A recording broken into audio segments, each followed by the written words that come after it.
national anthem in the books. Must be time to drop the puck, Biss. Beaver Hockey on the Beaver Radio Network being brought to you by Otter Tail Power Company, powering our community. And by Budweiser, distributed by DS Beverages. Budweiser, the king of beers. Well, it wasn't that long ago, Brian. I think we were talking about how they hadn't beaten North Dakota. Things have gotten better. 12 of the last 19 meetings decided by a goal or less. In those 12 meetings, the Beavers are 3-5-5. Looks a lot better than looking at the overall big picture, which never will seem to equal out. 33-4-6. Yeah, let's go with 3-5-5. Yeah. In those 12 one-goal games.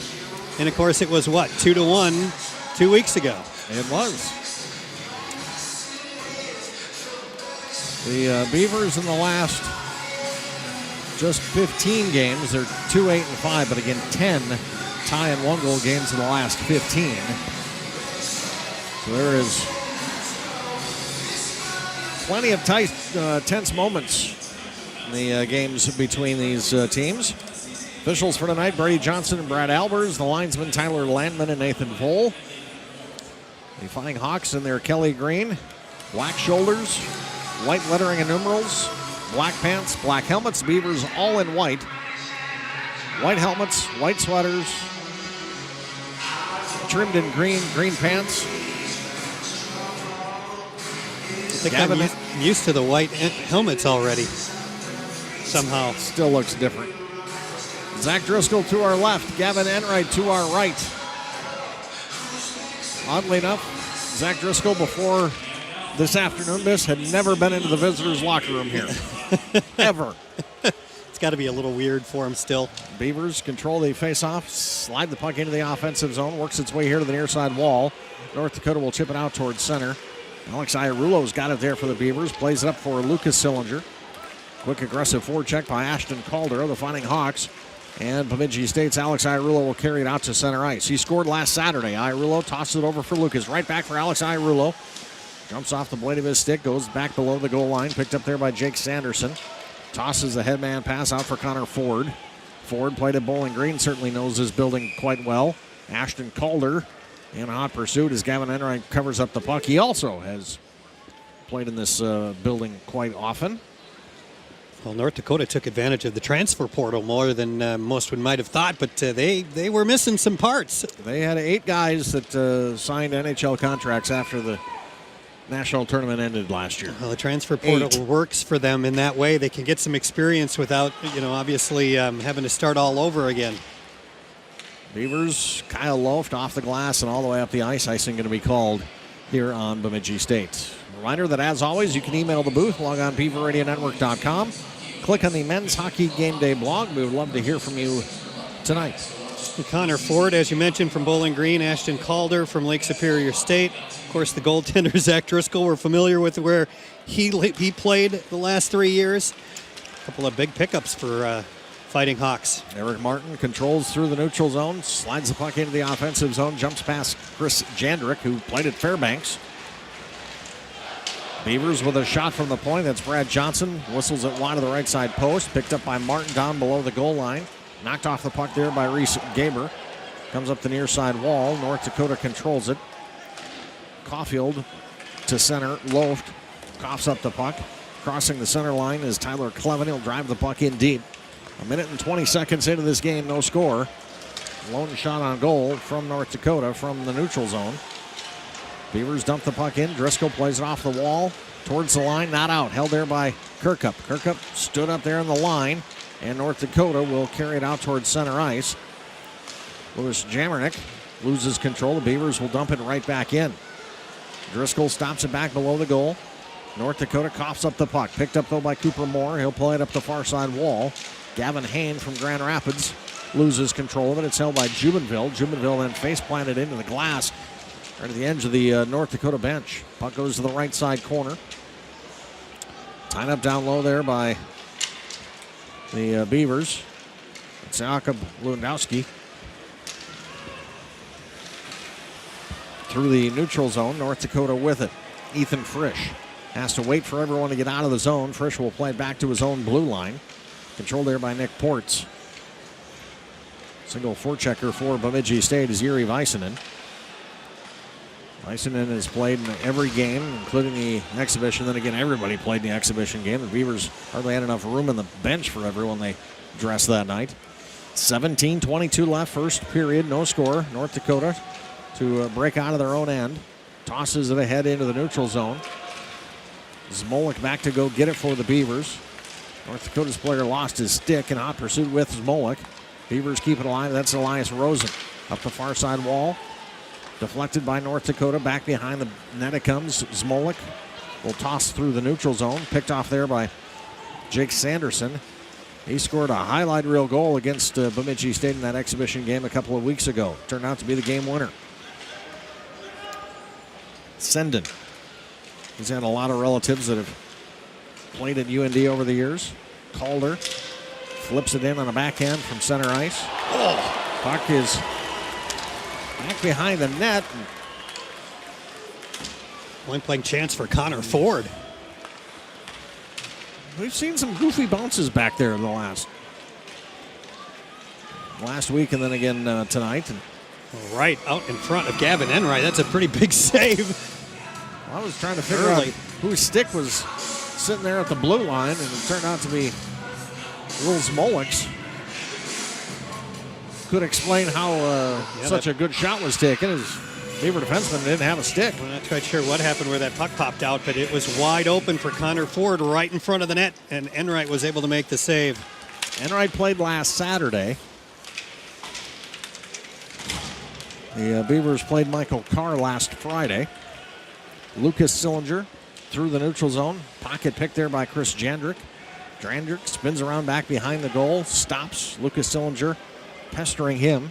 Back behind the net, Tyler Clevin plays up the far side wall. Now cross-ice pass. Picked up by Loaf to the Beavers. He'll toss back into the neutral zone. Controlled again by North Dakota. 4 minutes, 10 seconds have gone by. No score. North Dakota out to center ice. Into the offensive zone. Here comes Reese Gaber. Gaber left side circle with a shot. They gone off the blocker there of Gavin Enright. Beavers to the line, but not out. Held there by Frisch. Blue line right. Sends it into the right side corner. Picked up there by Judd Caulfield. Beavers control. Lucas Sillinger flips it off the glass and out to center ice. Frisch gloves it and drops it. Plays it back to Sanderson. It was just a sophomore Biss, but he's an alternate captain for North Dakota. Set up the near side wall into the corner. Back behind the net, it's picked up by Armour. Sanderson picks it up on the left half wall. He's bothered by Eric Martin. Martin did a nice job of just sticking with him. Beavers off the glass, not out. Sanderson holds blue line left.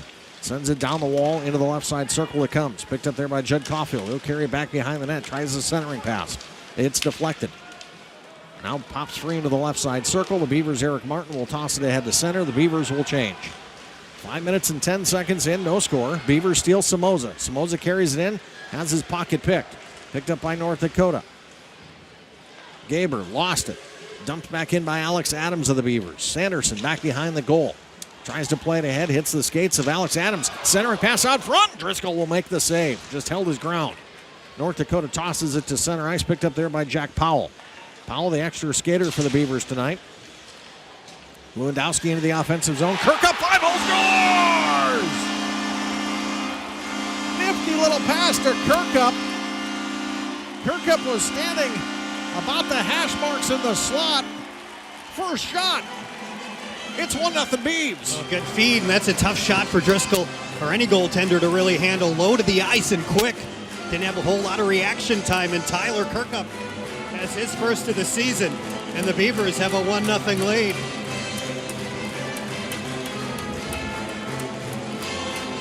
Well, it wasn't the first shot of the game like it was for Jamie McQueen, but it was the first shot for the Beavers. The Beavers again have an early lead. For your Beavers, his first goal of the season, number 27, Tyler Kirkup. He was assisted by number 29, Jacob Lewandowski. That's Kirkup. Kirkup from Jakob Lewandowski back the other way. North Dakota. Griffin Ness with a shot point blank. And Enright will hug the post, make the save, and the Beavers are able to clear it out to center ice.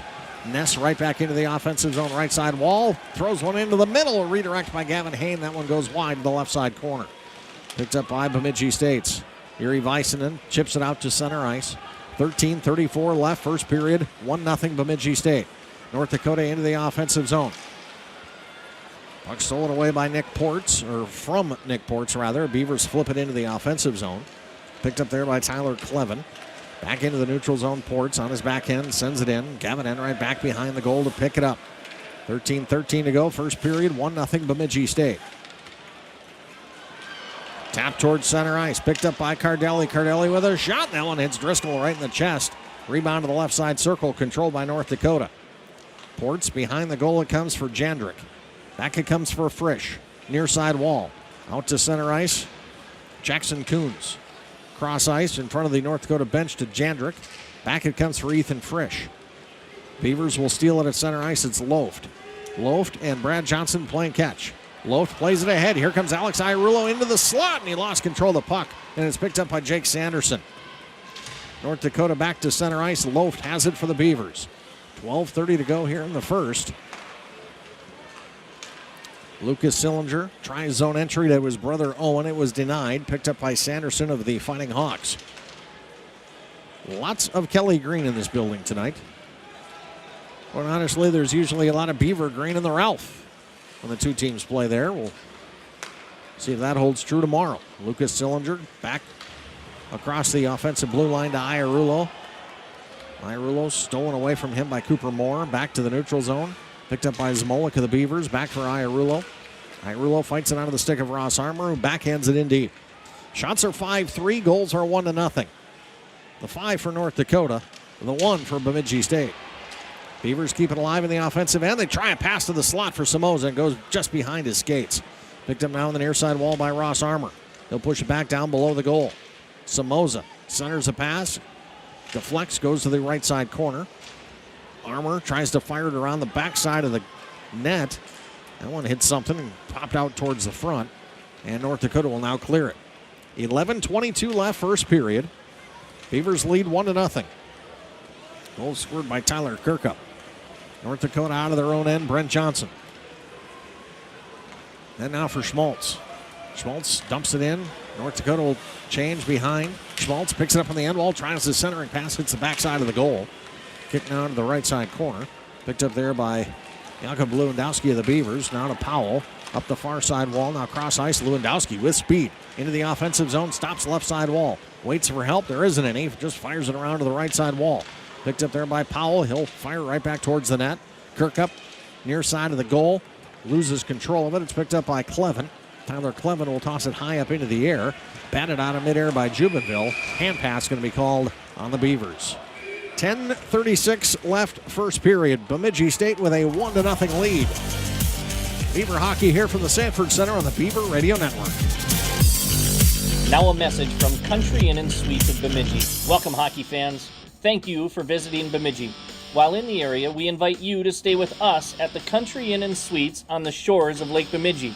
Savor a free hot breakfast each morning and get a restful night's sleep. We're also attached to the Sanford Event Center, the home sheet of ice for the BSU Beavers. Be sure to stop at the tavern next door for a tasty meal and a cold beverage before and after the game. Go Beavers! Now a message from Country Inn and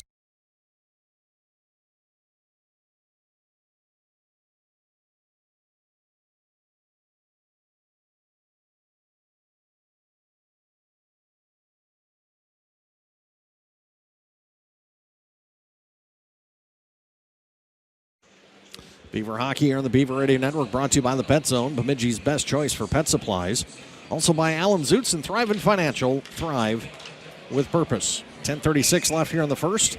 Shots 5-4 North Dakota. Goals 1-0 Bemidji State. Well, I think at the beginning of the game, the Fighting Hawks had trouble getting out of their zone the first couple of minutes. Then they turned the tables.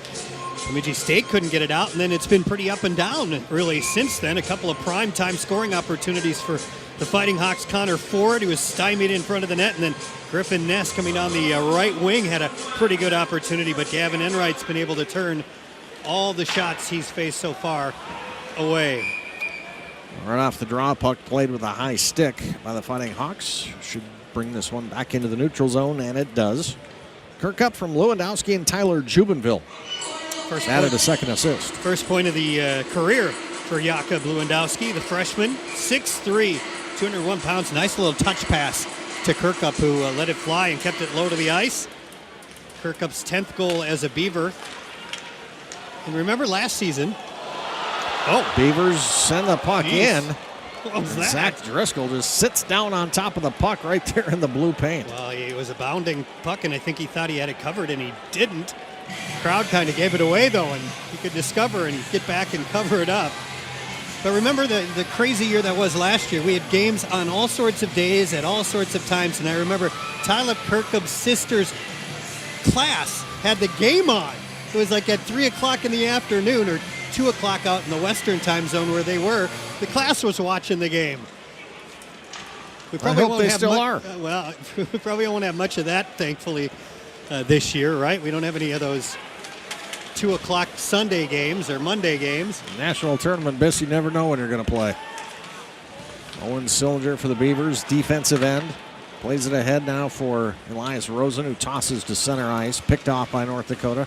Right back into the offensive zone is Connor Ford.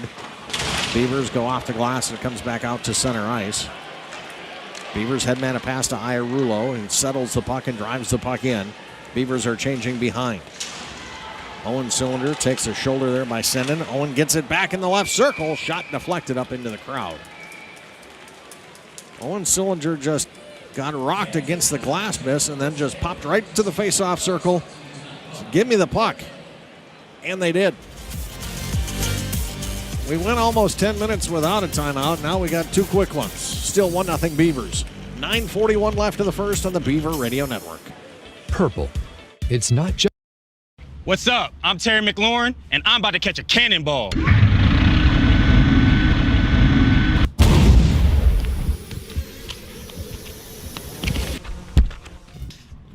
Yeah! Woo!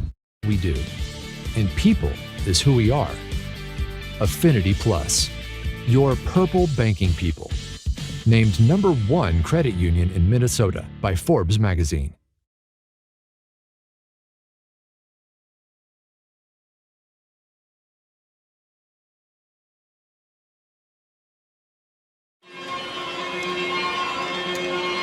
Back to the Ray Sport and Marine broadcast booth here at the Sanford Center. Biss and I will head to the Ralph tomorrow night. It is a 6:07 face-off. So if you'd like to join us at the Red Pepper, we'll be there about 3. Yeah. Beavers win the offensive zone face-off. Jubenville shot wide of the right side post. Kirkup, who scored tonight for the Beavers, gave him a 1-0 lead. Flips the puck back around. Lewandowski back behind the net. Now Kirkup to the left side corner. Kirkup throws on the brakes, cuts back into the circle to Alex Adams. Trying to go high glove side, and he just missed it. It was past Driscoll before he ever saw it. And that area was open. Driscoll was down. Good try, but up over the top of the net. 9:13 left here. First period, 1-0 Bemidji State. A goal again by Tyler Kirkup. North Dakota in the offensive end around to the far side wall. Alex Adams. Pocket picked by Griffin Ness.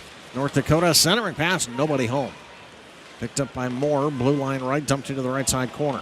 Beavers trying to pull it off the wall and do. That's Jubenville. They'll go across ice to Adams right in front of the Beaver bench. He's bothered by Luke Bast.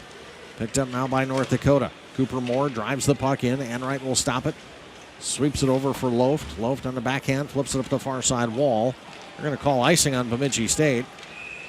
North Dakota player Luke Bast tried to go down and glove it and stop it, and he missed it, and it went all the way up the ice. Yeah, I don't understand that. I mean, he was trying to play the puck. He just didn't play it very well, and that doesn't mean it still should be icing.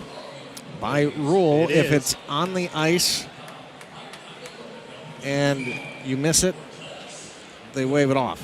Miss it with your stick. If it's off the ice, jumps over your stick, jumps over your hand, icing will be called. Beavers control off of that faceoff. Austin Jopi, I think just his second career game, sends the puck over to Cardelli, who taps it into the offensive zone, left side corner. Jopi gets run over there by Chris Jandrick. Brad Johnson holds blue line middle. Johnson, one of 5 captains this year for the Beavers, and a penalty is going to be called. It's back behind the net. Tyler Clevin was upended. Interference will be called.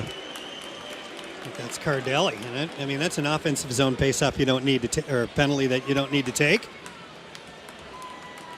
I mean, the puck was on the near boards by us. Cardelli was in the far corner, knocking somebody down, and the Fighting Hawks will go on the power play, trailing by 1.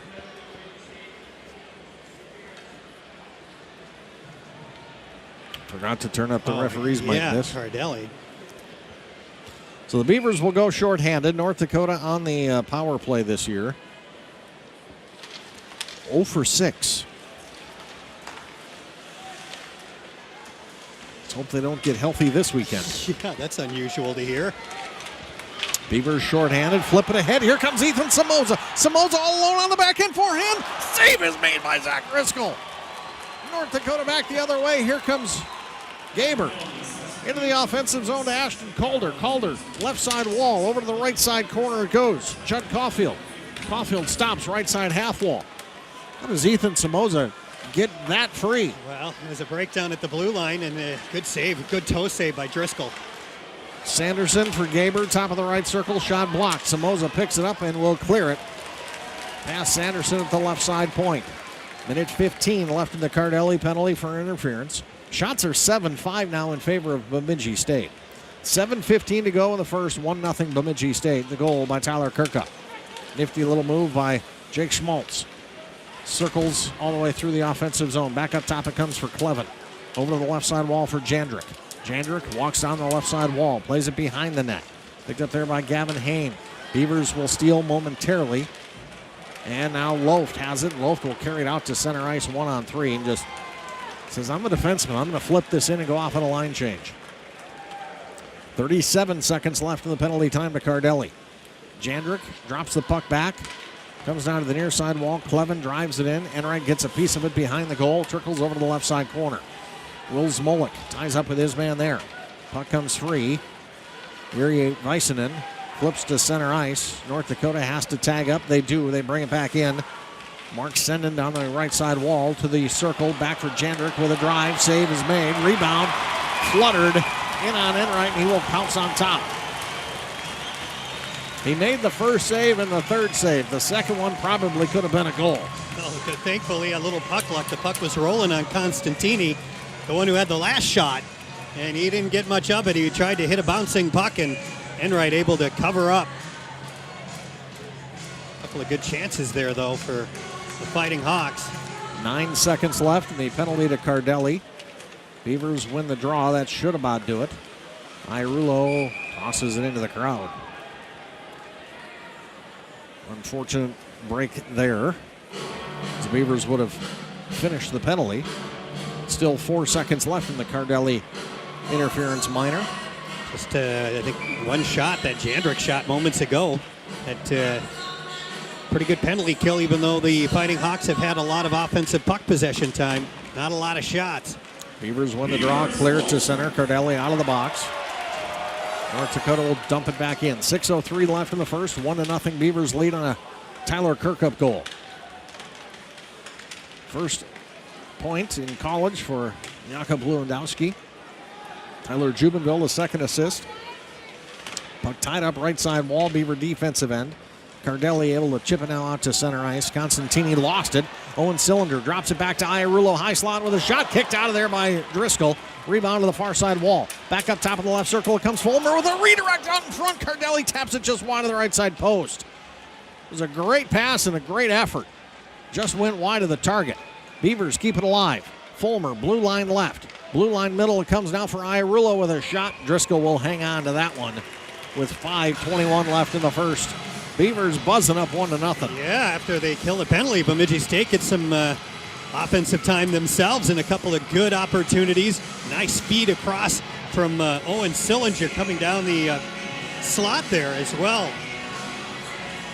But Zach Driscoll up to the task. They got some bodies in front of him, try to redirect that missed, and then a shot through traffic, and Driscoll was able to make the save and hold on. Beavers hold. Blue line left. Smolik fires one wide to the right side. Up the right wall, and that one will go into the protective netting in front of a very full student section. It's about as packed as it's been. Obviously no fans in the stands last year, but this is pretty one of the larger crowds. There are not many empty seats, as there shouldn't be. Both of these teams travel well in this series. Puck loose through the neutral zone. Beavers cough it up. The offensive blue line picked up there by Brent Johnson. North Dakota out towards center. Left side wall, Mark Senden sends the puck into the offensive zone. Picked up there by Elias Rosen. Now Zmolik. Puck turned over, left side circle, bouncing puck. North Dakota will control it. To the left side it comes Johnson. Goes cross ice. Puck stolen away by Eric Martin. Martin off to the races. 1-on-1. Now 3-on-3. Martin left side with a shot. Misses the target. Rebound comes all the way out to center ice. Picked up there by Loft. Now Somoza. Somoza into the offensive zone. Puck knocked off of his stick. He was spun around like a top. Mark Senden now picks it up. Now back for Brent Johnson behind the goal line. 4:20 to go here in the first. North Dakota breaking onto their own end. Puck stolen away. Lewandowski comes walking in with a shot. Got blocked. Comes to the left side wall. Loft sends it back below the goal. Lewandowski carries it back out in front. Throws it into the slot. Goes off of a skate. And it's picked up again by the Beavers left side wall. Two Beavers collide. That was Loft and Adams. And somehow the Beavers keep the puck alive. And now it's stolen away by North Dakota. Ness out to center ice. Picked up by Jamernick. Jamernick comes in. Puck is deflected. And we get a stoppage with 3:53 to go in the first. This has been entertaining. And you're right, Brian. When both Beavers ran into each other, the puck is on our side, so we can't really see where the puck was. It looked like that was going to be a 3-on-1 the other way for the Fighting Hawks. Somehow the puck stayed in between those two Beavers, and they got up and brought it the other way. That's a lucky break. The puck is bouncing Bemidji State's way a little bit here. They didn't get a whole lot of bounces last week against Duluth. 2 rebound goals here a week ago where, great saves by Carr went right to top goal scorers of Duluth. That's not very good puck luck here so far. Pucks bounced their way. Checking our CCHA scoreboard tonight, St. Thomas and Lake State tied 1-1. 19:44 left, just underway in the second period.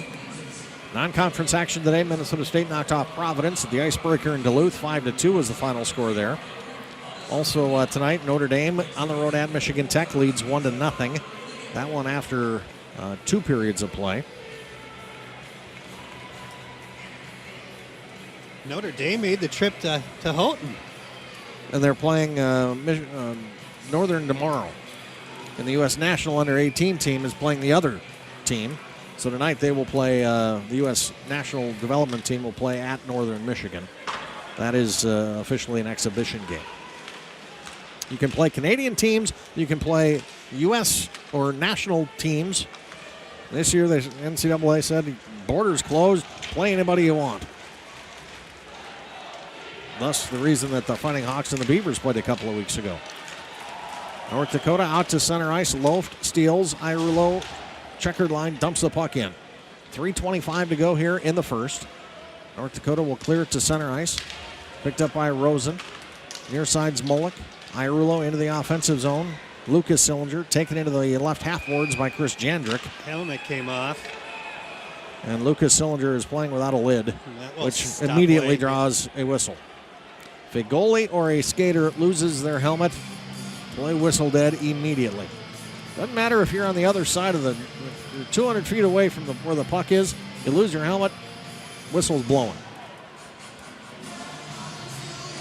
3:13 left to go here in a very entertaining and fast-moving first period. 11-7 shots on goal in favor of Bemidji State. And of course, this game, every game all season long, you can chime in by emailing the booth. Go to BeaverRadioNetwork.com, click on the Men's Hockey Game Day blog, click on the Email the Booth icon, fill out the form, press send. If you have a question, comment, just want to let us know where you're listening at. Love to hear from you. It's Email the Booth, courtesy of Paul Bunyan Communications, powered by the GigaZone. Palmet, Ohio emailed the booth this morning about 7 o'clock, Miss. Wow. Said, just so he you was know, fired up for this gun. just so you know, I'm going to the Ohio State Bemidji State women's game today. It's about a 2-hour trip home for me. I'm not going to be there at the start of the men's game. Well, and it's still going, right? Maybe. You guess you didn't know. I texted Kel, and she has not replied. All right. They're playing in Columbus, which is an hour ahead of time. Beavers coughed up the offensive zone faceoff. North Dakota back the other way. 2:47 to go here in the first. Beavers lead 1-0. The goal scored by Tyler Kirkup. Jack Powell, strong against the wall, keeps the puck onto his stick. Slides it around to the near side where it's stolen away. High slot, Jackson Kuhn, shot blocked. Goes over to the left side wall. Back now between the circles to Clevin, blue line right. Whistles one just wide of the right side post. Sanderson picks it up on the left side wall. He's shoved aside there by Austin Jopi. Beavers bouncing puck. It does come out to center ice. Nick Cardelli will pick it up off of the stick of Nick Ports, drive it in. The Beavers change. North Dakota partial change. 2:08 left here in the first. Beavers 1-0. Beavers tossed to center ice. Driven back in. Tyler Clevin off the end glass. Comes up the near side wall. North Dakota's got it. Ness taps it down low. Centering pass is picked off by Ross Armour. Beavers' Ethan Samoza, two-time captain, tries to clear it to center. He can't. Zmolik now taps it up the wall. Held there by Frisch. Ethan Frisch with a shot. It got blocked in between the circles. Cleared all the way into the neutral zone. North Dakota back through the neutral zone. Stolen away by Eric Martin. Martin into the offensive zone. Throws it back, hits the trailer. That's Loft with a shot right to the midsection of Driscoll, and he'll hang on to that one. Stays 1-0 Beavers. 1:27 left in the first. Well, I think the Beavers have done a really good job of containing the Fighting Hawks. There were a couple of moments, even strength at the beginning of the game, first couple minutes in, that it looked like the Fighting Hawks were going to be able to set up shop for a while, but Bemidji State was able to clear, and pretty much since then, other than the power play, Bemidji State's had the edge. Certainly better shots, more shots. Low from the point. Whistles one wide to the left side. Minute 20 to go here in the first. Beavers keep it alive. Left side wall. Iarulo has it. Plays it back to the point. One problem, there was nobody there. Loaf will go track it down. Minute 10 to play here in the first. Beavers up the far side wall. North Dakota back to center. Beavers dump it back in. 1 minute left. First period, Beavers up one rip. North Dakota plays up the far wall to Cooper Moore. Dumped in by North Dakota. Enright stops it. Backside of the goal. Beavers toss it ahead. Lewandowski into the offensive zone. Nice pass to Owen Sillinger with a shot. Stick save is made there by Zach Driscoll. North Dakota gloves and drops out to center ice. Jake Schmaltz throws it in up the near side wall. North Dakota changing. 30 seconds to go. First period. Zmolik for the Beavers. Up the far wall to Alex Adams. He'll toss to the neutral zone and steal it right back. Adams comes into the offensive zone. Stops as he was 1-on-2. Waits for a little help and then rifles it around to the near side wall. Kirkup back behind the goal line. Kirkup gets it back left side circle. Partially fanned on it. 10 seconds to go first period. North Dakota chops to center ice. Kirkup back checking to the defensive blue line. Plays it back for Loft. 4 seconds left. Loaf will just stop side of the net. Let the horn sound. And the Beavers lead 1-0 after the first 20 minutes. Our Pepsi Nine Bottling first intermission on the way for you next. We will hear from Lucas Sillinger. Beavers were being outshot missed for the first 10 minutes of the period. Not all that close right now. First period stats on the way as well, and our Pepsi Nine Bottling first intermission. Beavers up 1-0 here on the Beaver Radio Network.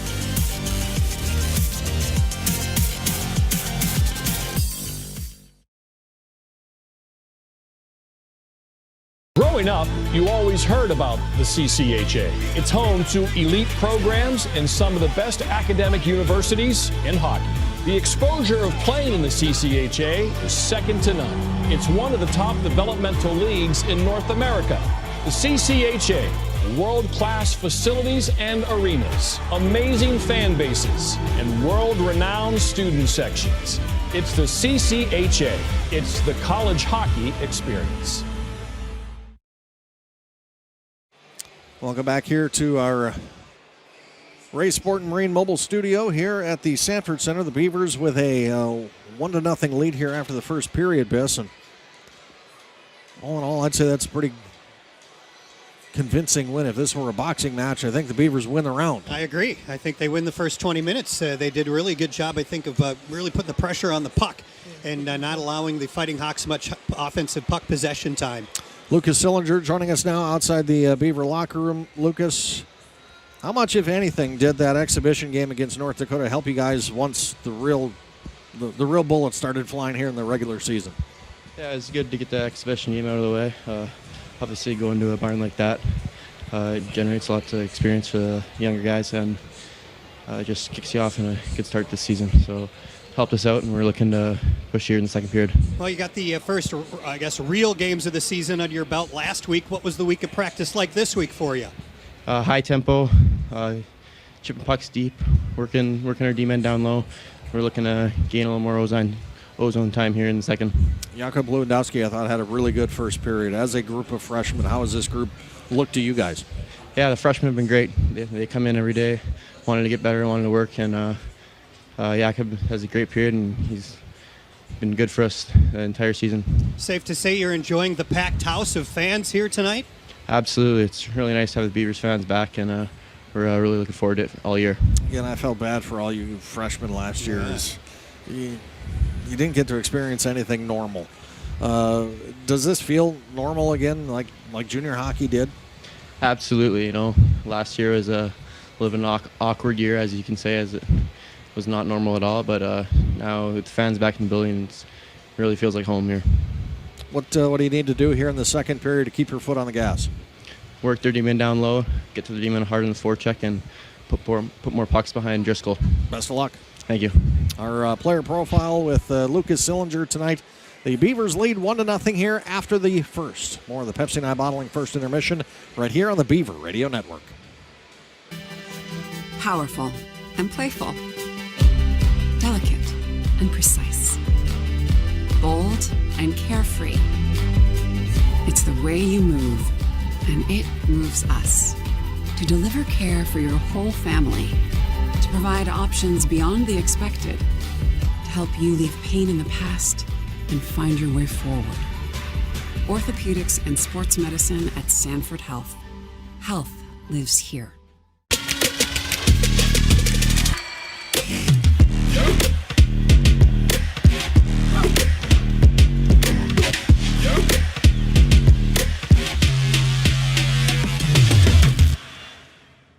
Now a message from Country Inn and Suites of Bemidji. Welcome, hockey fans. Thank you for visiting Bemidji. While in the area, we invite you to stay with us at the Country Inn and Suites on the shores of Lake Bemidji. Savor a free hot breakfast each morning and get a restful night's sleep.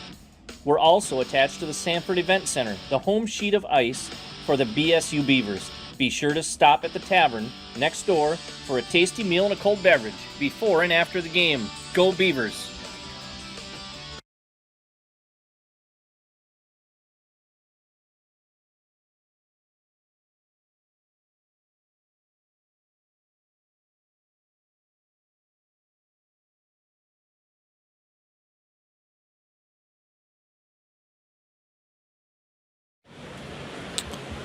Pepsi and I Bottling first intermission. Beavers up 1-0. Biss, what do you have for our stats here through the first? Well, Beavers double up on shots. The Fighting Hawks, it's 14-7. Wasn't it 7-5 at one point? It was 7-5, I think, with about 8 minutes maybe to go. That's how much Bemidji State, I guess, took control of the second half of the first period there. The penalties, Bemidji State took that one penalty for 2 minutes. They were able to kill it off 0 for 1. Are the Fighting Hawks. Bemidji State blocked 3 shots. The Fighting Hawks blocked 2. And this might be the reason why the Beavers are up on shots, because they dominated in the faceoff dot as well. 13 faceoff wins to the Fighting Hawks 6. Starting on offense is better than starting on defense. Time of possession should be a stat in hockey. I'd be interested to know.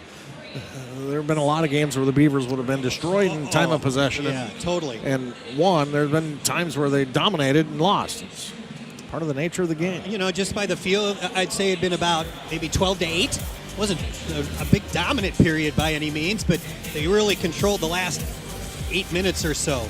Beavers lead 1-0 after the first 20 minutes have elapsed. More of our Pepsi and I Bottling first intermission next. It's This Week in the CCHA on the Beaver Radio Network.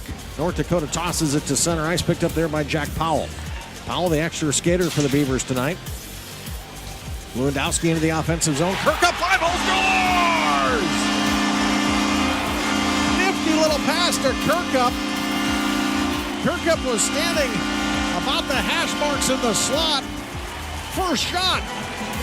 It's 1-0 Beavs. Oh, good feed, and that's a tough shot for Driscoll or any goaltender to really handle. Low to the ice and quick. Didn't have a whole lot of reaction time, and Tyler Kirkup has his first of the season, and the Beavers have a 1-0 lead.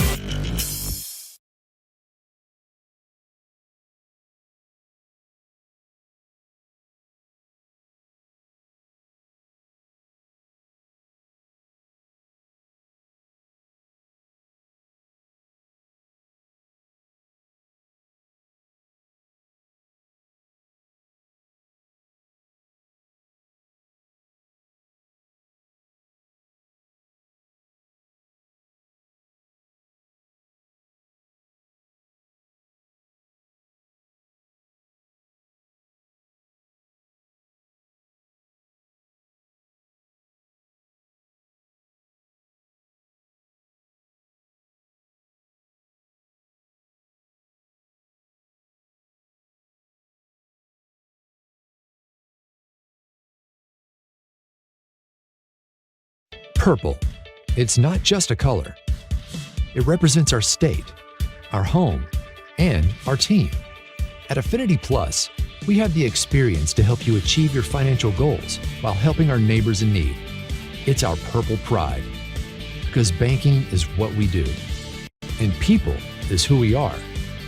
Affinity Plus, your purple banking people. Named #1 credit union in Minnesota by Forbes magazine. Growing up, you always heard about the CCHA. It's home to elite programs and some of the best academic universities in hockey. The exposure of playing in the CCHA is second to none. It's one of the top developmental leagues in North America. The CCHA, world-class facilities and arenas, amazing fan bases, and world-renowned student sections. It's the CCHA. It's the college hockey experience.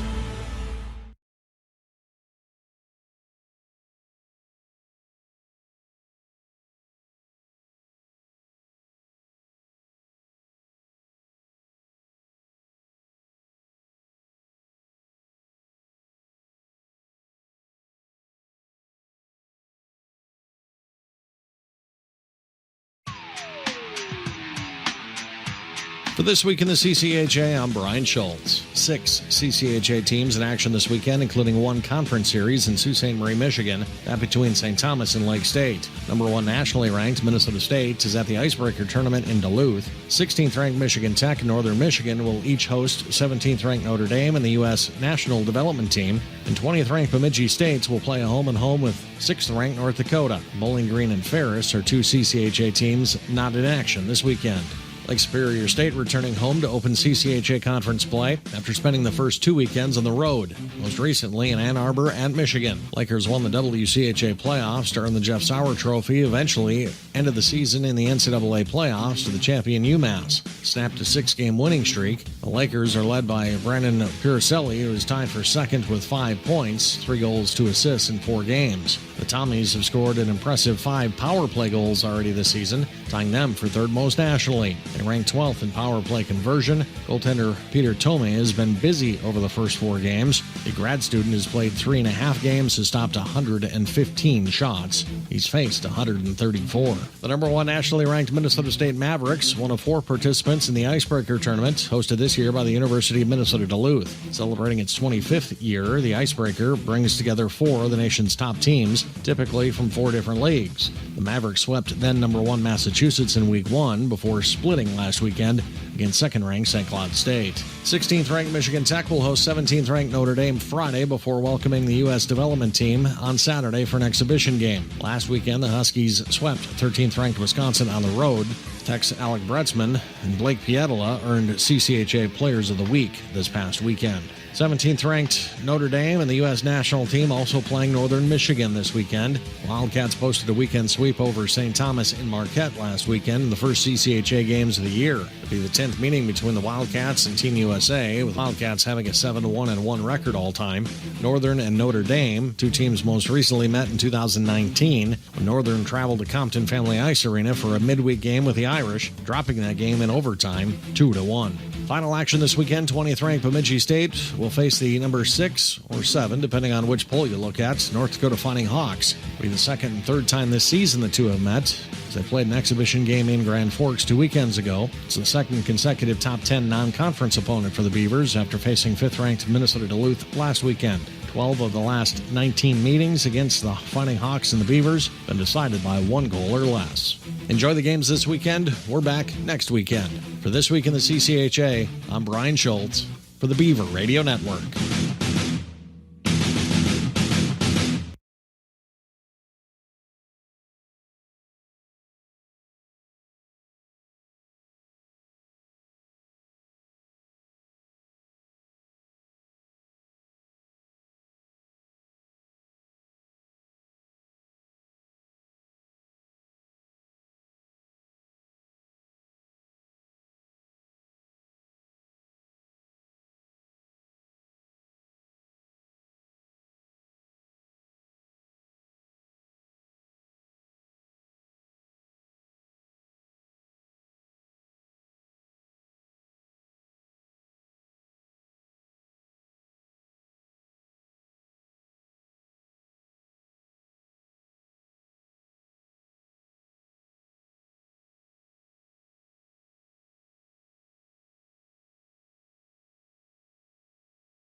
Does it for our Pepsi Night bottling first intermission. Beaver Hockey brought to you by Hot Springs Hot Tubs of Northern Minnesota. Take the first step toward finding the perfect hot tub. Beaver Hockey also brought to you by Choice Therapy. Get back to doing what you love. And by Donlinger GM. Find new roads. What's up with I've been working on the railroad, Brian? Be nice. For listeners, a week ago, we had an email to the booth about that. They battled him of the Republic. It's actually, Brian, I don't know a game that has not been played by you in between a period coming back. Every one. Since you arrived. 18 years ago. Yes. I wouldn't know what to do if you started playing other music. And you can email the booth, of course. Go to BeaverRadioNetwork.com. Well, I haven't exactly fixed that part yet. Did you fix it? I don't know what's wrong with it. Well, you could try. You can try to email the booth. It might not work today, but... One intermission break was not enough time for me to figure out what I have in the wrong place. All right, well, if you've tried it and it's not working, Brian's aware. He's a little bit distracted now because we have to... Well, I do have to talk. Yeah, we have to cover the game. So we apologize for... that is one of my, our favorite segments. For you, the fans, wherever you're listening at, we usually get them from all over the country. The opposing team sometimes is listening in, and their fans chime in from time to time. We'll try to get that back up and running at BeaverRadioNetwork.com.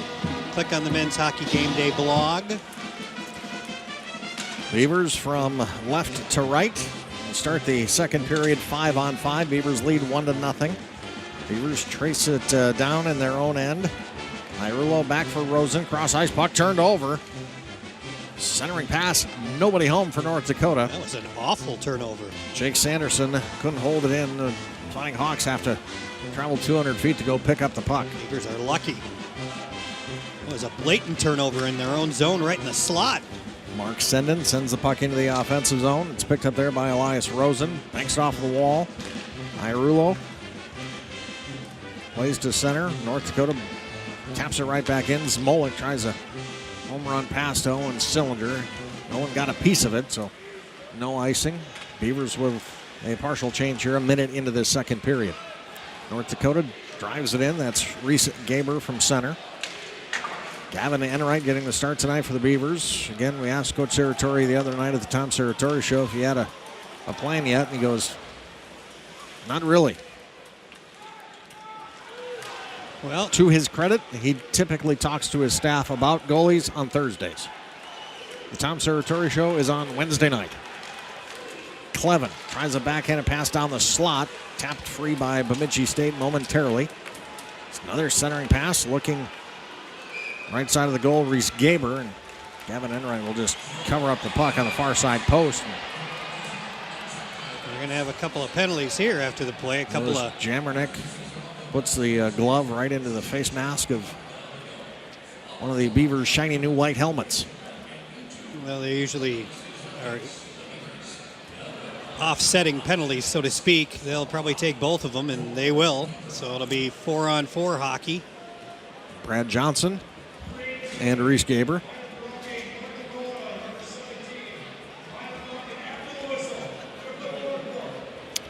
We'll go 4-on-4.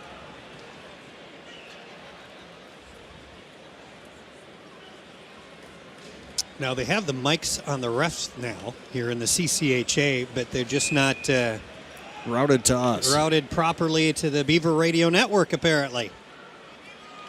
We got to get that fixed. There's a lot of new things that have been required this year that will take some time to iron out. Owen Sillinger up the far side wall. Iarulo taps it into the offensive zone, and he gets pushed into the short boards in front of the bench. Smolik unable to hold it in. Calder near side wall now for North Dakota. Tries to work around Elias Rosen. 4-on-4 for a minute 30. North Dakota passes back up towards the point. And it comes to center ice. Ethan Frisch was unable to pick it up. Tapped around in front of the benches. North Dakota controls. They'll bring it into the offensive zone. Frisch cuts towards the left. Slides it into the left side corner. It's picked up there again by Smolik of the Beavers. Beavers lead 1-0. Minute 12 left in the 4-on-4. Kirkup, who scored tonight, races up the near side wall. Drives back behind the goal. Throws on the brakes, cuts back. Centers a pass. He was looking for Jubenville. It was tapped free by North Dakota. Good play by Tyler Kirkup. He's had a solid night tonight. I think it was Driscoll, too, who got his stick in the passing lane of his former teammate trying to get that centering pass through. Lucas Sillinger somehow manages to stay on side as he was spun around on zone entry. Fired it across the blue line. North Dakota will carry it to center ice. North Dakota up the far side wall. Drops it back. Clevin gets run into by Kirkup. Dislodges the puck. Clevin steals it right back. Comes walking out in front, and Gavin Enright's stick is snapped in two. He's without a stick. Sanderson plays it back behind the net. Centering pass. It's picked up by Kyle Loft. Turned over. 5-hole. They score. He didn't have a stick. Lewis Jamernick jams it in. It's tied up 1 apiece. Well, your Enright's stick busted, and Kyle Loft had the puck in front of the net. He thought, I think, about trying to push it back underneath him. Instead, brought it behind the net, had it taken away, and stuffed right underneath the pads of Gavin Enright. Not much he could do because he didn't have a stick. He got his pads down to the ice, but it's 5-hole, and that's tough to accept. It is what it is. I don't know what else Gavin could have done. No, he not break his stick, but I mean, it was during the course of play that thing just, you don't see that very often either. Snapped in two. Yeah. North Dakota back into the offensive end. Jake Schmaltz circles around behind the net all the way up blue line left. Plays it over to Frisch. Frisch with a shot. Enright gets a piece of it, makes the save as the matching minor penalties have now ended. Elias Rose into the line, not out. Held there by Reese Gaber. Played back down the left wall, hit some traffic, kicks over to the right side wall. Armour tied up there with Gaber. Right side corner, back behind the net for Elias Rosen. Jamernick of the Fighting Hawks. Time of the goal, 3:11 of the first. Unassisted at 3:11. Brad Johnson for the Beavers drives the puck into the offensive zone. We played 4 minutes and change.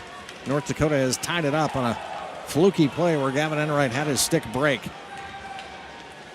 And about 10 seconds later, a 5-hole goal. Jack Powell tries to work away from Constantini. Beavers will send it ahead for Erie Väisänen. Picked up by Jopi. Jopi right side wall sends a bouncing puck into the left side corner. Cardelli chops at it back to the near half boards. North Dakota will play it out to center ice. Constantini flips it over for Cooper Moore. Moore right side wall funnels one towards the net.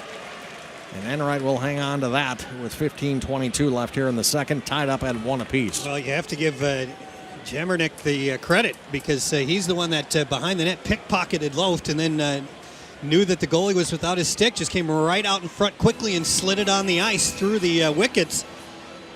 Whenever it's an unassisted goal, something happened. Either a turnover or a good play.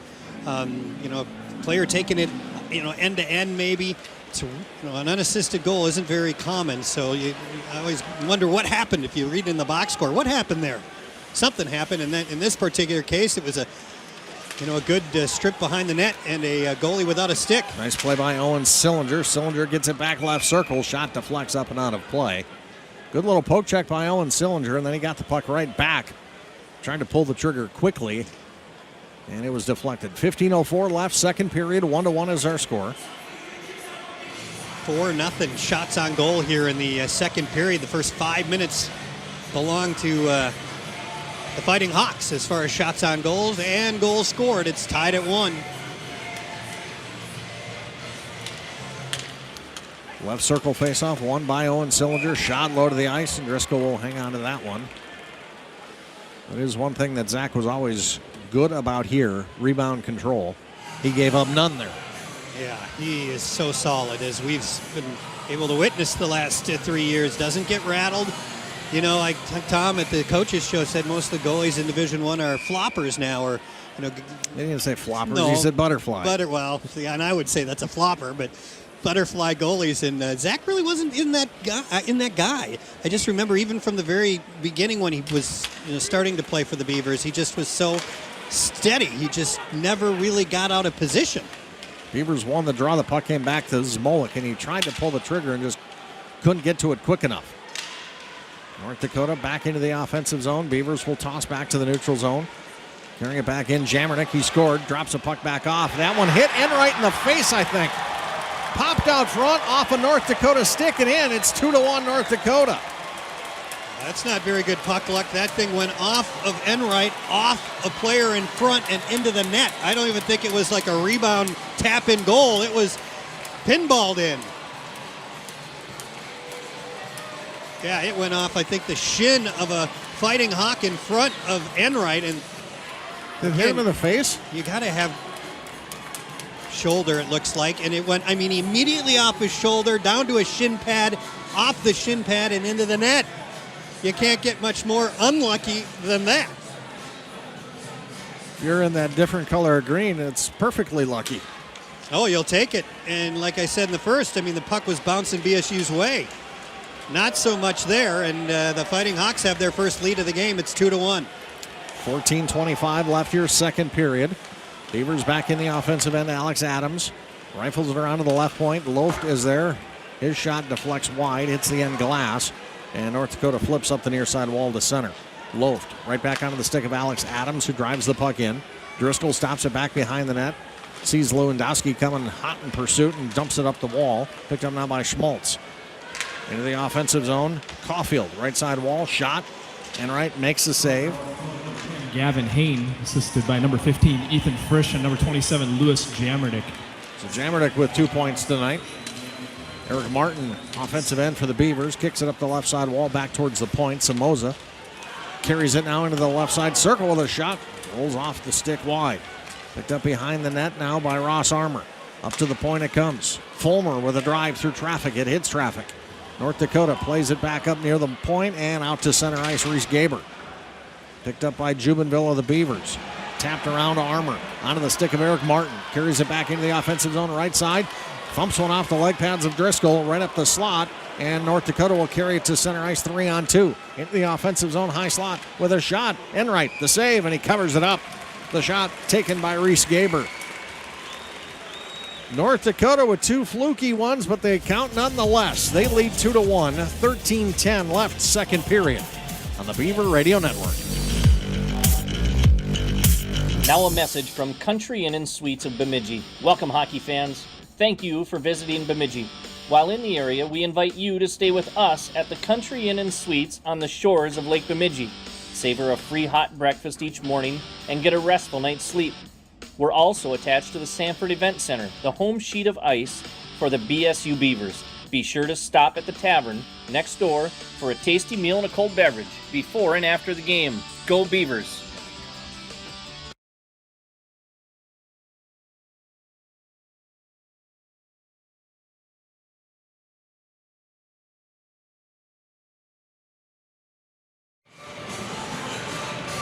Beaver Hockey here on the Beaver Radio Network, being brought to you by Applebee's, eating good in the neighborhood. And by Pepsi and I Bottling, hashtag better with Pepsi, because that's what I like. Well, two unanswered here, and again, boy, the luck is on the side of the Fighting Hawks here. The Beaver goaltender Gavin Enright broke his stick, and a good job by Jamernick to recognize that, steal the puck behind the net, and come in around and stuff it in, and then a shot by Jamernick, and another goal here. Right off of the draw. Three quick ones for the Fighting Hawks. First 7 minutes of the second period. Ouch. Is Jamernick involved? He's got the luck of the Fighting Hawks on his side on the first two goals, but that's a clean face-off win, and that's Matteo Constantini, the freshman that won the draw. And I don't know what that hit, but somehow that got past Enright.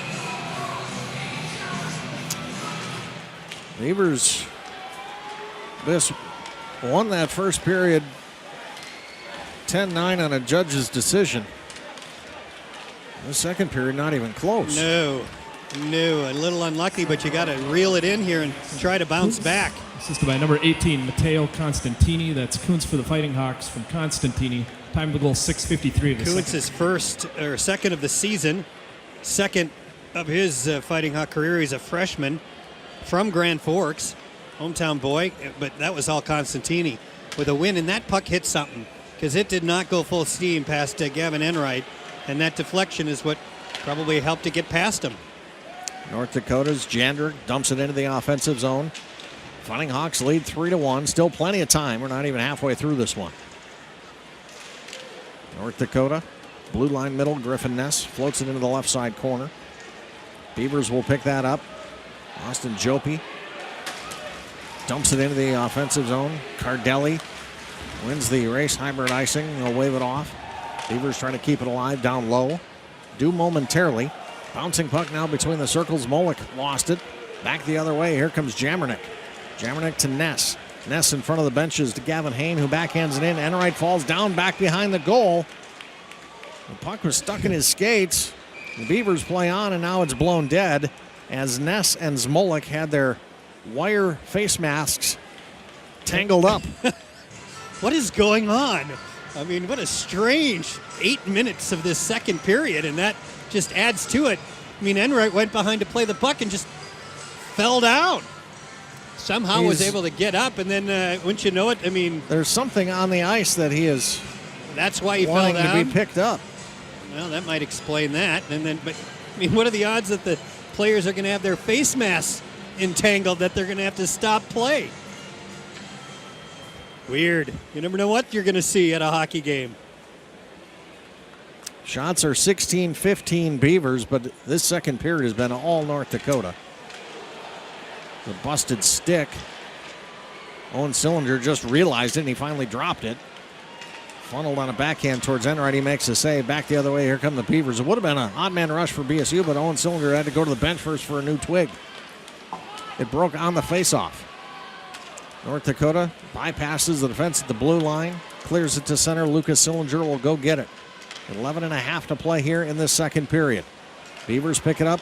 Owen Sillinger into the offensive zone. Stops, lost the puck.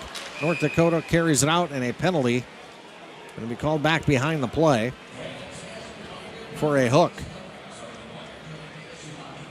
And the Fighting Hawks Connor Ford, it looks like. That's going to be a break for Bemidji State. How do I say this nicely? They could use it. Connor spent some time in that penalty box over the years. He's familiar. Yeah. Well, he gets caught for a hook there.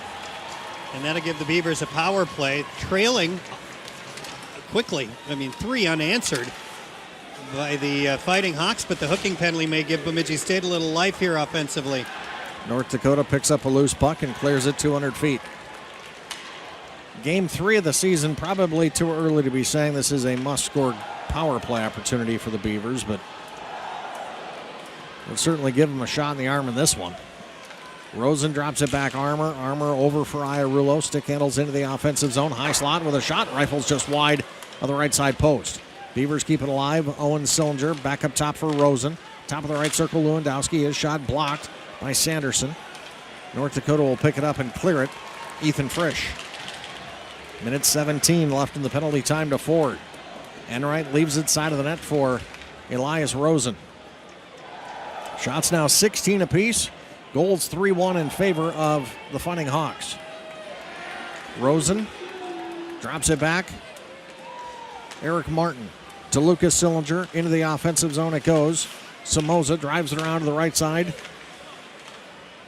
Back up top for Zmolik, and it jumps over his stick.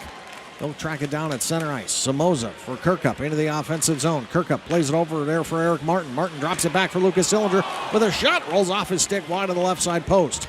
Back up blue line left now for Zmolik. Top of the right circle for Martin. Backs his way to the wall. Goes cross ice. Picked up by Somoza. Shot got blocked. Picked up by Kirkup. Kirkup spins it over to the near side wall. Eric Martin. Right side half boards. Back up top for Zmolik. His shot blocked. Lucas Sillinger gets it over to the right side for Eric Martin. Martin's pass stolen away by Mark Senden and cleared all the way up the ice. It was a good-looking power play opportunity. Yeah, they haven't scored on the power play yet this year, but that was some good puck rotation. Just one too many cross-ice pass attempts at the end there. Beavers back into the offensive zone it comes. Yuri Väisänen, right side wall, loses control, and it's cleared as the penalty expires. Forward out of the box. Enright sends it over to the near solid wall for Brad Johnson. Again, one of 5 captains this year. Austin Jopi, cross ice for Loft. Through the neutral zone. Tapped up the ice by Cardelli. 9:10 to go here, second period. 3-1 North Dakota. All 3 Fighting Hawk goals this period. And both referees immediately put their arms up into the air. It's going to be a roughing call on the Fighting Hawks' Griffin Ness. Timeout on the ice, courtesy of the Tavern on South Shore. Join us every Wednesday night for the Tom Serratori Show. It's the Tavern, right here on the Beaver Radio Network. Purple. It's not just a color. It represents our state, our home, and our team. At Affinity Plus, we have the experience to help you achieve your financial goals while helping our neighbors in need. It's our purple pride, because banking is what we do, and people is who we are. Affinity Plus, your purple banking people. Named #1 credit union in Minnesota by Forbes magazine.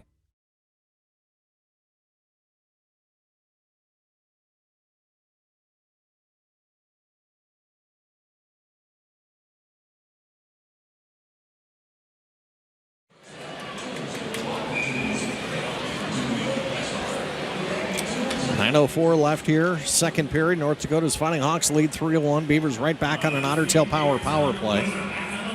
Ottertail Power on for you. Left circle faceoff won by Owen Sillinger. Back to Rosen. Over for Iarulo. Back up top for Elias Rosen. Left side point. To Owen Sillinger, left half wall. Lewandowski right circle. Back up blue line middle for Rosen. Lewandowski top of the left circle. Sillinger comes in and rifles one wide of the target. Off the end glass and out to center ice it comes. Been a theme of the season so far, Brian. They're going top shelf, but they are not hitting the net. Owen Cylinder drives it right back in. Driscoll gets a piece of it for the Fighting Hawks. Alex Iarulo, right side corner, over to the left side for Owen Cylinder. Back behind the goal for Ross Armour. Rosen, top of the left circle, comes walking in. Shot blocked. Blocked there by Mark Senden. Rosen gets it back. Top of the left circle now for Sillinger with a shot. Lewandowski on the rebound. Driscoll will make the save, and he dumps down on top. Another skirmish side of the net as Iarulo gets tangled with one of the Fighting Hawks. Had his hand in his face mask. That was Mark Senden. Well, that could be that could be a major penalty. Well, that could be delay a game. I mean, you can't sit on the puck like that in the crease. And Driscoll was trying to find the puck, but it was the defender who looked like that was on top of the puck for the Fighting Hawks, although I don't see any referee signal that they're going to call a penalty. Maybe Driscoll was able to fish that puck up from underneath the Fighting Hawk, but it looked like, at least initially, the puck was being covered up by Sanderson. You're not allowed to cover a puck with your hand in the crease. That's a penalty shot. I believe letter of the law, you can sit on it. If you can always say you didn't know it was there. Well, and again, I think Driscoll might have fished it out from underneath him. Faceoff will come to his left. No penalties on that little skirmish after the fact. Faceoff infraction warning for Owen Sillinger.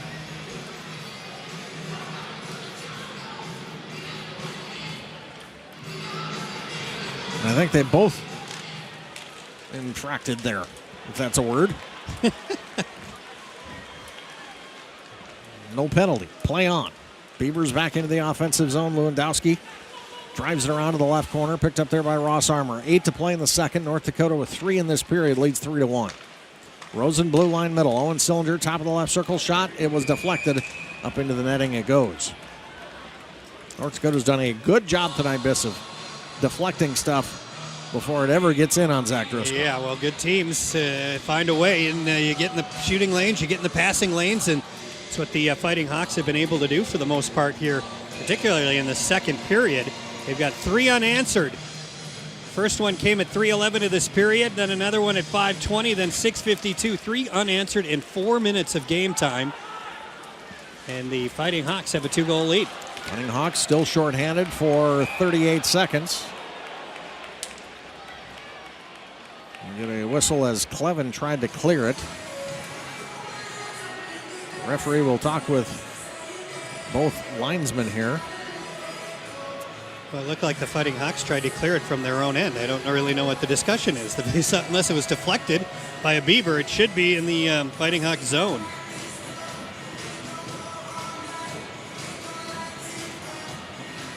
And I guess they're going to say it was deflected, so it comes outside the Fighting Hawk blue line. Kirkup will take the draw with Connor Ford. 7:41 left, second period. Kirkup clean face-off win. Beavers Undertale power play at for 33 seconds. Zmolik retreats in his own defensive end. Now turns up ice. Lucas Sillinger right back for Zmolik, who drives it in from the neutral zone. Picked up by the Fighting Hawks and cleared by Sanderson. Gavin Enright stops inside of the net, leaves it for Zmolik. With speed, 10 seconds left in the penalty. Zmolik drops it back now for Eric Martin. Martin crosses all 3 lines with the puck along the right side wall. Now tries to carry it to the circle, can't. Penalty expires. Zmolik at the right point, holds the puck alive. Martin gets taken down along the wall, and the puck comes back to center ice. It's picked up there by Kirkup. Fires it cross ice right in front of the ball, in front of his own bench. 6:48 to go here, second period. Gaber bounces one off of the far wall. Brad Johnson holding the wall a little bit too well, and he's going to get called for holding. Well, you know it's bad if you described it as holding in, I was going to say real time. I was going to say holding his ground well, but he did have his left arm around him. And the referee saw that. It's going to be a penalty for Bemidji State. Not what you want when you're trailing by 2 already. And the Fighting Hawks will get their second power play of the night. They had one in the first period that was not successful.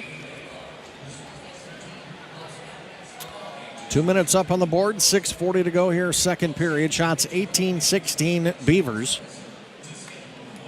The Fighting Hawks with 3 goals in this period, 3 quick ones in this period, lead 3-1. Jamernick unassisted. Gavin Hain, right place, right time, went off his shin thanks to Jamernick's shot that went off of Enright right to Hain. And then Jackson Kuntz, his first as a Fighting Hawk for the Grand Forks native. Pretty special moment for him. North Dakota tries to hold blue line right. It goes off their glove hand and up into the bench. Touched somebody hanging over the wall.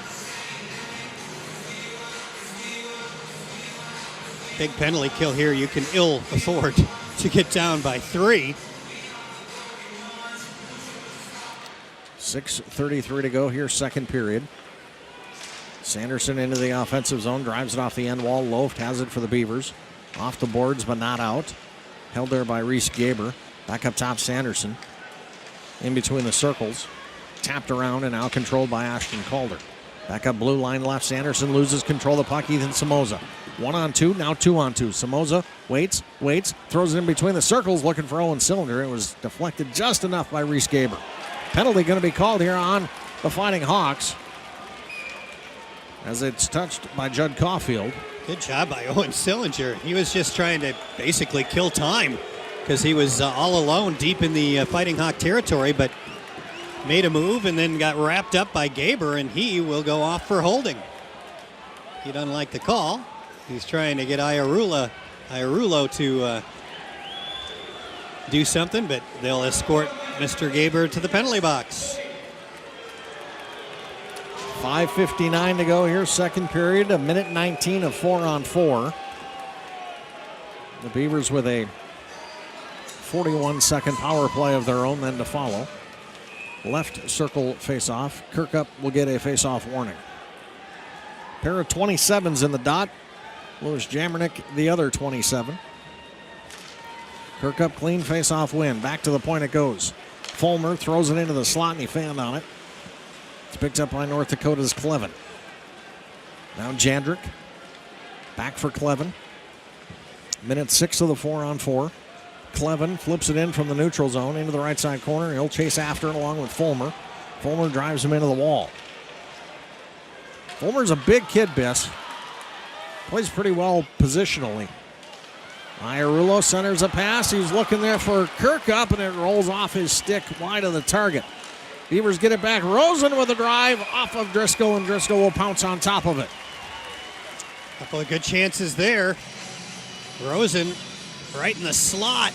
But again, Driscoll, as we've seen through the years, just so solid. He just stood there. Lets the puck hit him. Covers up on the rebound, but Fulmer's impressed. He's the only freshman defenseman for the Beavers. But he looks good out there. 6'2", 187 pounds. He's out of O'Fallon, Missouri, but he's looked good in his first 3 games. Clean face-off win for the Beavers. Zmolik a shot. Didn't roll off the blade of the stick quite like he was expecting it to. It went well wide left. Fighting Hawks back into the offensive zone. Near side corner, 5 to play in the second. North Dakota leads 3-1. 17 seconds left in the 4-on-4. North Dakota high slot. Frisch taken down by 2 Beavers, but that allowed another Fighting Hawk to come in and pick up the puck, and Zmolik then takes him out.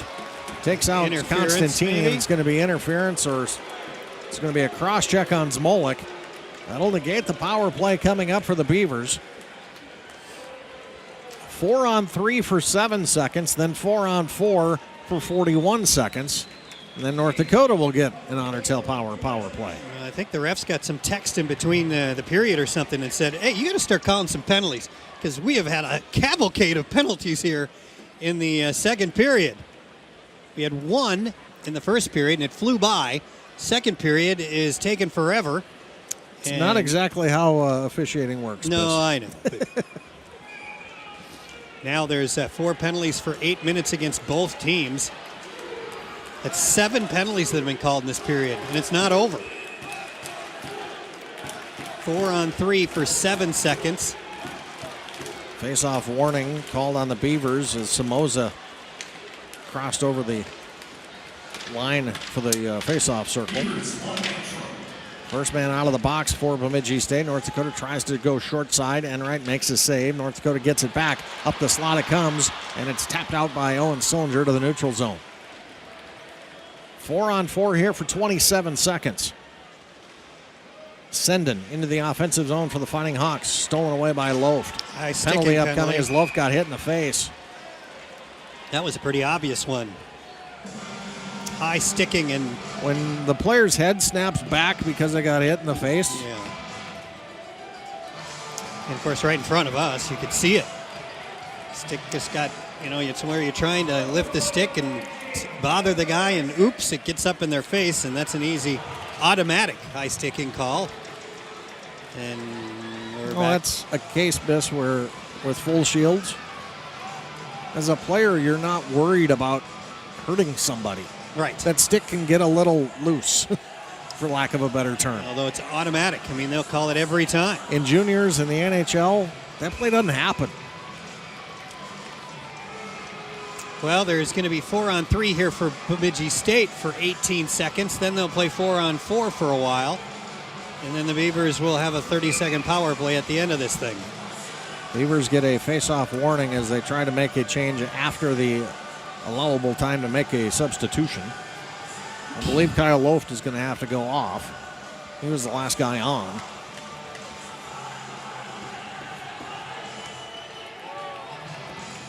They allow Loft to stay, so if he can stay, why was it a face-off warning? Whatever. Play on. Rosen to Loft. Back for Rosen with a drive right off the chest of Zach Driscoll. Good lateral movement by the Beavers. Causes the goalie to move laterally. Driscoll up to the task. North Dakota back. One man out of the box, so we're 4-on-4 again. North Dakota launches one ahead and will not get far enough for icing. Rosen picks it up. 3:45 left, second period. Fighting Hawks lead 3-1. Puck turned over by Owen Sillinger. Beavers get it back. Owen now right side wall. Wanted to pass it to Iarulo. North Dakota closed that passing lane off, so Owen keeps it and carries it down low. Iarulo now behind the net.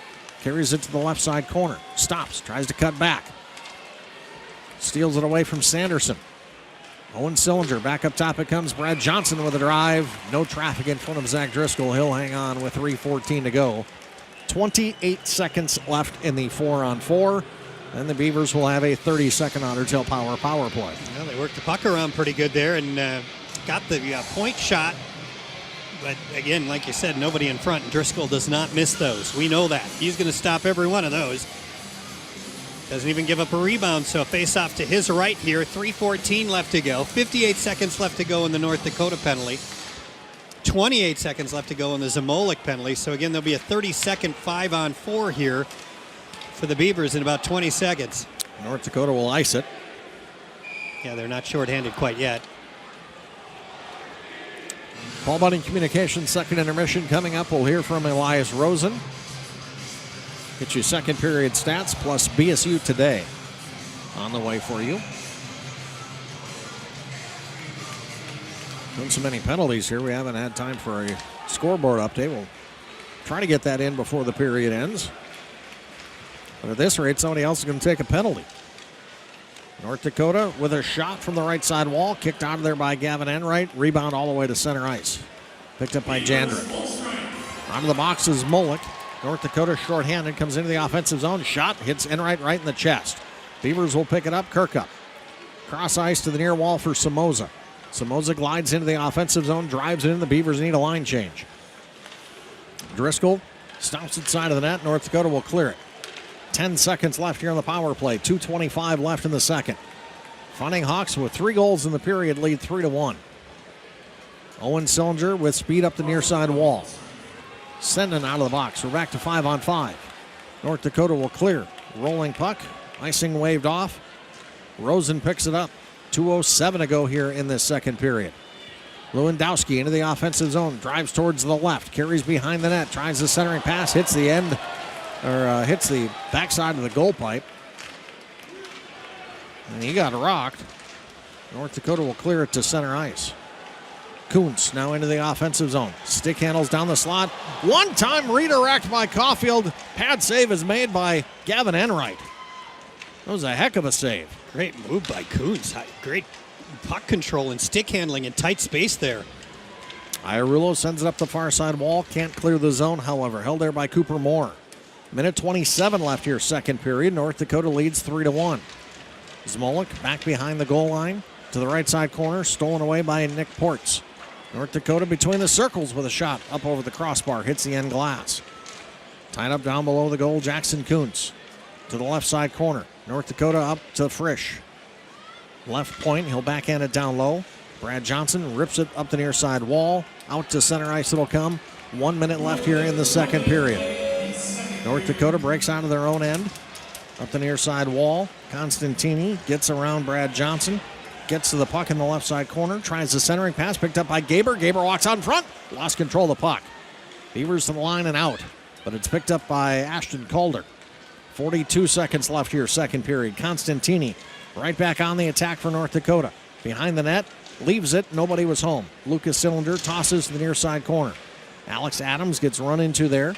Puck tied up near wall, up the wall it comes. Chopped back down low by Calder. Lucas Cylinder cannot clear. Sanderson carries blue line middle.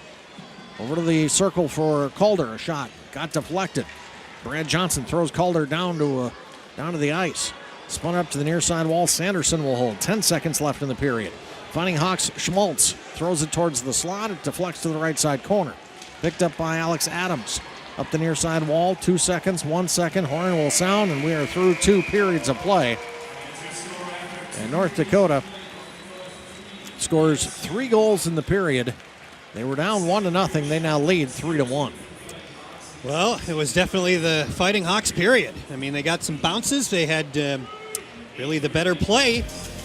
You get to 3 and 4 minutes and have a 2-goal lead. Thought the Beavers righted the ship, though, pretty well down the stretch. All the penalties may have had something to do with that. Elias Rosen joins us next. Paul Bunning Communications second intermission. Here from the Sanford Center on the Beaver Radio Network.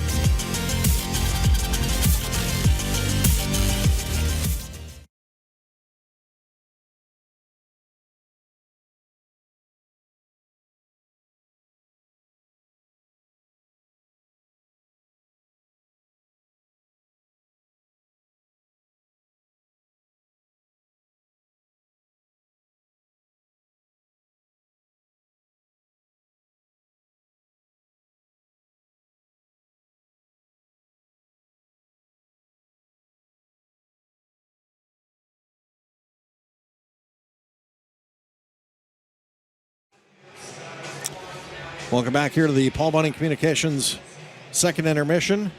Beavers led 1-0 after the first. It's now 3-1 North Dakota here after 2 periods of play. As I believe Elias Rosen is joining us outside the Beaver locker room. Elias, what happened there in that, 4 or 5 minute stretch where North Dakota was able to score 3 quick ones?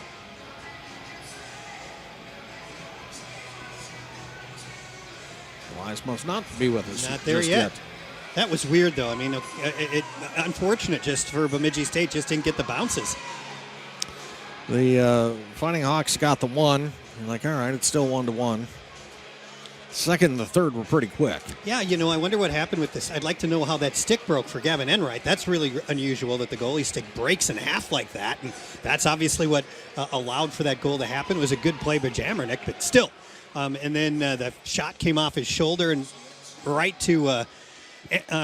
right off the shin pad of Gavin Hain, and that's what made it 2-1, and then a face-off win, and a shot that hit something because it didn't go full speed past Enright. So, again, it can happen, but you just got to respond. And I thought Bemidji State did a pretty good job of that in between all those penalties to get kind of level playing field again. I believe Elias is now with us outside the Beaver locker room. Elias, what happened there in that 4 or 5 minute stretch where North Dakota took advantage of every little thing that went wrong, and how'd you guys get momentum back a little bit there towards the end of the period? No, we lost it for a couple minutes there, but they got a couple lucky bounces. We just have to keep going, and the sport evens us out, so we're gonna get some lucky bounces. We could just keep working hard and keep going. Does the approach to the game change when you're entering the third period down by 2? Yeah, of course. We we have to get a lot better here. We have to get our momentum up and get more energy on the bench. I feel like we're a bit that there, but if we get it up, we're going to get 2 goals here, just 2 shots. So your power play has not scored yet this year, but boy, you had a couple of power play chances here in that second period. You're getting good puck movement. Does the fact that you don't get rewarded and get a goal or two, does that wear on you a little bit, or do you just go out there and put your head down and keep going to work? No, it's just we know it's about lucky bounces, and we feel like we have a momentum going into it, and we're getting better every day at it. So it's gonna come here. We hopefully get one here in the last period. Well, obviously last year there were no fans in the stands. You were here though your freshman year. There were fans in the stands. Does it seem kind of back to normal now with this crowd? Yeah, it's a lot better. I love the fans here. They're coming every day, and let's hopefully keep going the whole season here. Best of luck here in the third. Thank you. That is Elias Rosen joining us outside the Beaver locker room. Beavers trail the Fighting Hawks 3-1 here after 2. More of the Paul Bunning Communications second intermission next here on the Beaver Radio Network.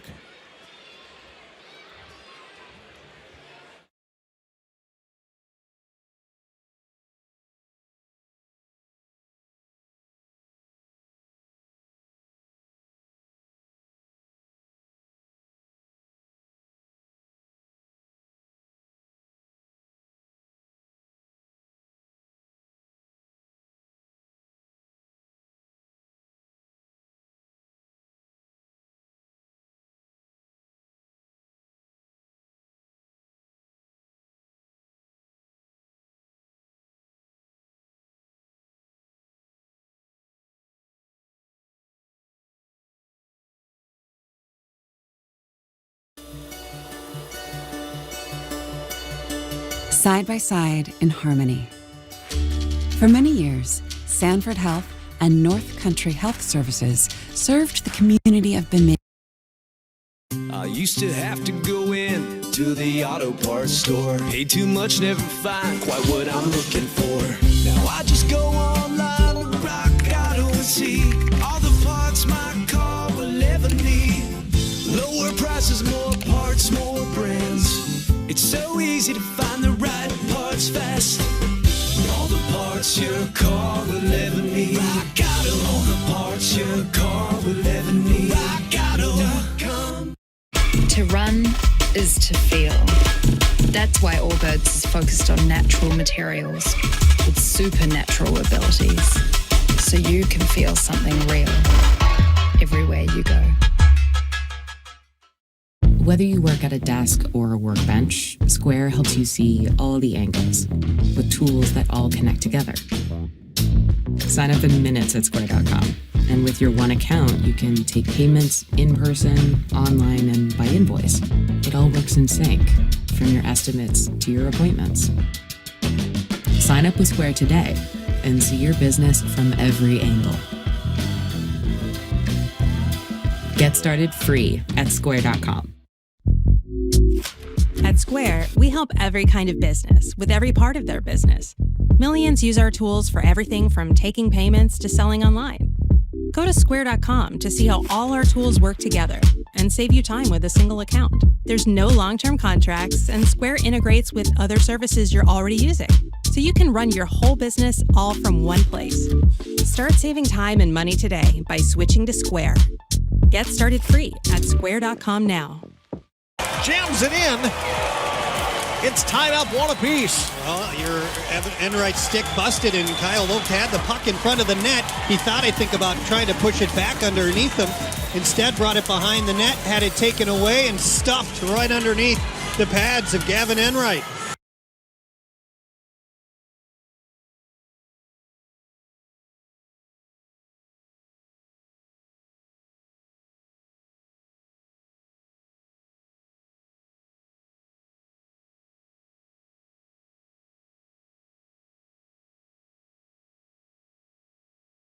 Now a message from Country Inn and Suites of Bemidji. Welcome, hockey fans. Thank you for visiting Bemidji. While in the area, we invite you to stay with us at the Country Inn and Suites on the shores of Lake Bemidji. Savor a free hot breakfast each morning and get a restful night's sleep. We're also attached to the Sanford Event Center, the home sheet of ice for the BSU Beavers. Be sure to stop at the tavern next door for a tasty meal and a cold beverage before and after the game. Go Beavers!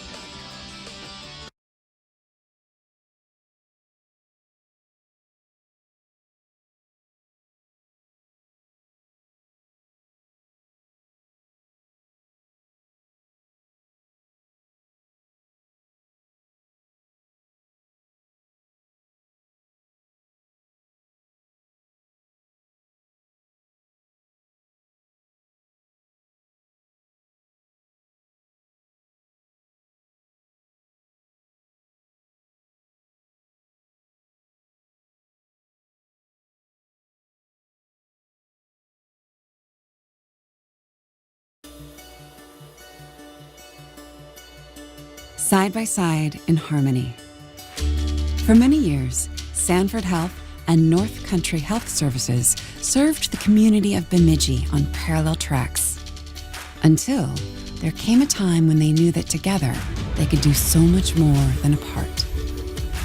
In the last 10 years, over $75 million has been invested in the region, expanding care for cancer, heart disease, orthopedics, and improving facilities, recruitment, and technology.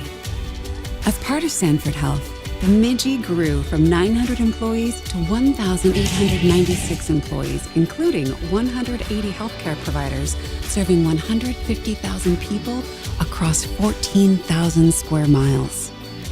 The Joe Lucan Cancer Center opened in 2018, providing a $12 million, 20,500 square foot facility as the epicenter for advanced cancer care in northern Minnesota.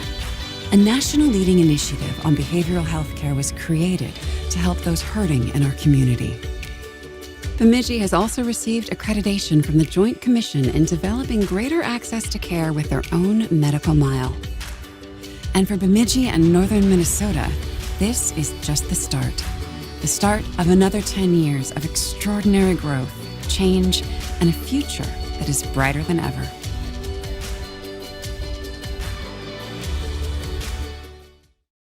The Beaver volleyball team, still winless on the season, return to the home court to take on Northern States at MSU Moorhead this weekend. Beavers are 0-17 in the season, 0-9 in Northern Sun Conference play. Already this year in conference play, the Beavers have played the 8th-ranked team in the country, the 20th-ranked team in the country, the new 8th-ranked team in the country, the team receiving votes, number 11, number 4.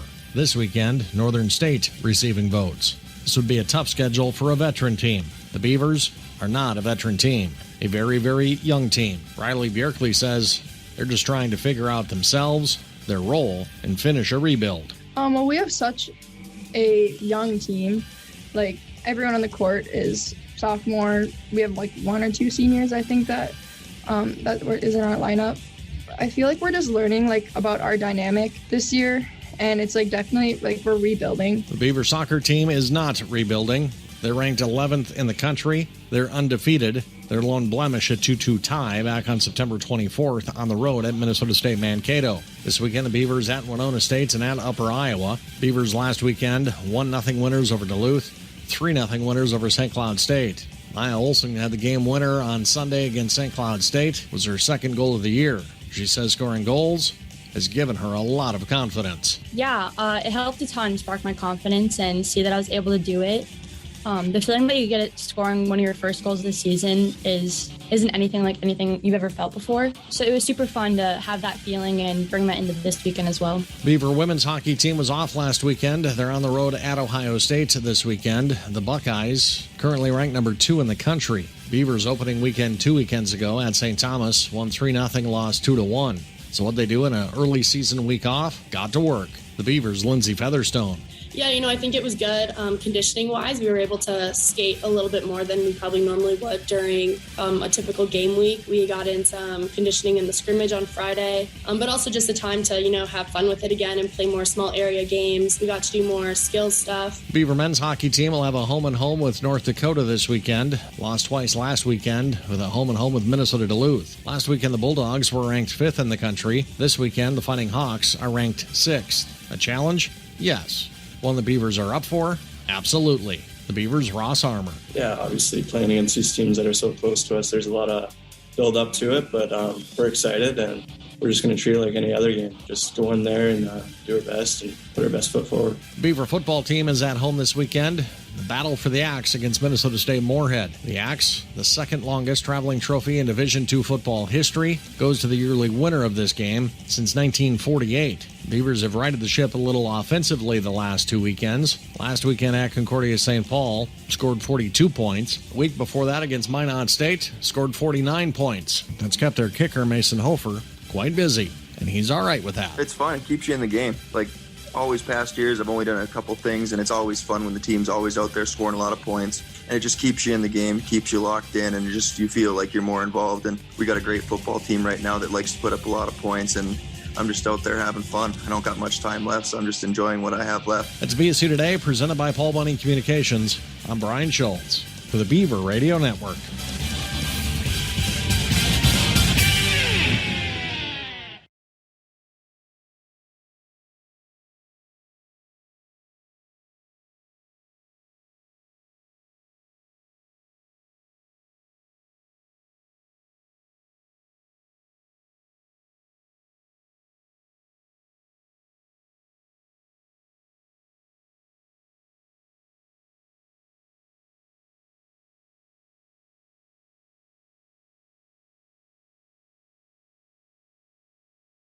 Purple. It's not just a color. It represents our state, our home, and our team. At Affinity Plus, Square makes taking payments quick, easy, and secure. Get set up fast at square.com. There are no credit checks and no bank visits. You get a free reader, so you can start selling right away. You can take payments online, too, and get your money as fast as you want. We make sure your data is secure and monitor for suspicious activity, which is why millions of businesses trust Square with their payments. Get started free at square.com now.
That does it for the Paul Bunning Communications second intermission.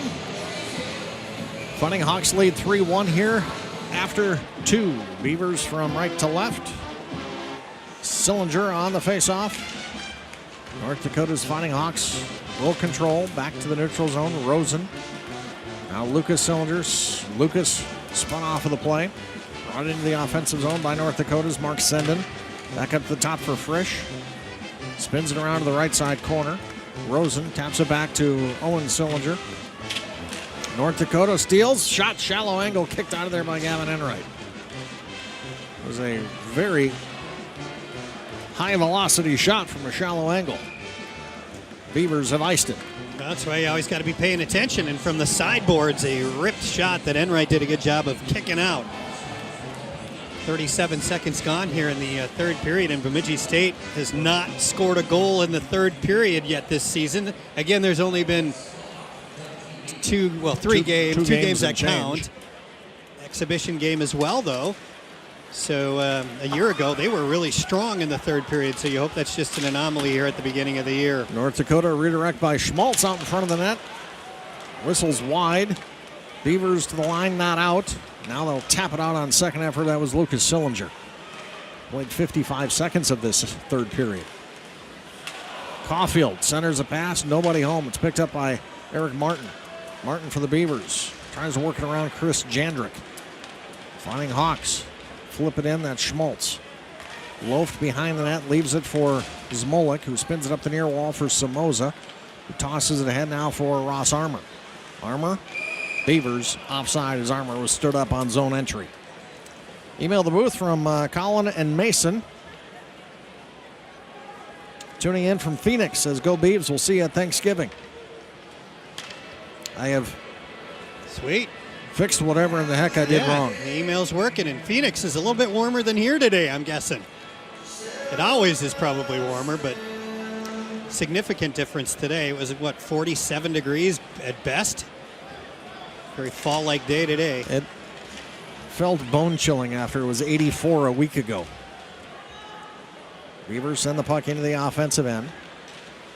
Minute and a half into this third period, Fighting Hawks lead 3-1. Brad Johnson up the far side wall. Eric Martin taps it in. Game two of this home and home series tomorrow at the Ralph. Hard to fathom, Bess. That building is 20 years old. Beavers steal. Armour. Top of the right circle for Eric Martin. It bounces off the blade of his stick. Back up to the top for Brad Johnson, who fires it down low. Beavers had a steal. 15 feet from the net, Besson never got a shot. You got to take it right away, too. They just got a little too fancy. Too much passing sometimes. Martin steals. Back up top it comes. Fulmer over for Loft with a redirect. Somoza on the rebound scores. It's 3-2. There's a rebound. Shot came through traffic. Driscoll makes the save. Can't control the rebound. A little bit of puck luck for the Beavs. It went right to Somoza. Somoza went right to the net where a rebound would be. Well, good point.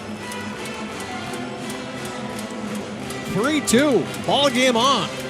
Makes it a lot more interesting. First third period goal of the season. I'll credit that goal to Eric Martin, Biss. Great play down below the goal to steal the puck away. Well, a lot of the time it's usually not the goal scorer who did all the work. And that's a big goal for Bemidji State. They were trailing by 2, and Beavers are offside by, 4 or 5 feet. A couple of chances for the Fighting Hawks in the second to make it a 4-goal lead, or excuse me, a 3-goal lead, but they weren't able to do it. And here, an early third period goal makes it 3-2. Somoza's first. Loft gets the assist. Goal scoring summary. Eric Martin doesn't even get mentioned. Scoring his first goal of the season, your co-captain, number 9, Ethan Somoza. He was assisted by number 27, Tyler Kirkup, and number 7, Kyle Luth. That's The Beavers, Kirkup gets his second point. He started the scoring tonight. And yes, Eric Martin did not get mentioned by the PA announcer. Does not show up into the box score under that goal, but well, you can bet the coaching staff knows and the players know, but just doesn't get get an assist, even though he deserved one. Beavers steal. Lewandowski into the offensive zone, drops it back. Kirkup, shot blocked partially by Sanderson. And the Fighting Hawks go aerial up over everybody. That was Ethan Frisch. 17-12 left third period. 3-2. Fighting Hawks lead by 1. Lewandowski dumps the puck in. Bounces off the end wall, funny, and Driscoll jumps up off the ice to keep that one away from the front side of the net where he can get hurt by the green and white of the Beavers. It was a shoulder save off the backboards. Well, I noticed there was some Sanford Center employees with a sledgehammer by the Zamboni entrance door. There's been some funny bounces off of that door today. I don't know that door is sitting perfectly square to where it's supposed to. Oh, shot by the Fighting Hawks. Tyler Clevin came walking in. The Red Sea parted. Gavin Enright makes the save and hangs on to it, so no rebound. As Alex Iarulo and Clevin are exchanging how-do-you-dos. They'll go to the penalty box for that. Now, if this was the John Glass Fieldhouse, they could continue their how-do-you-dos from right next to each other. Right next to each other with a, 3-foot yeah. wooden wall in between them?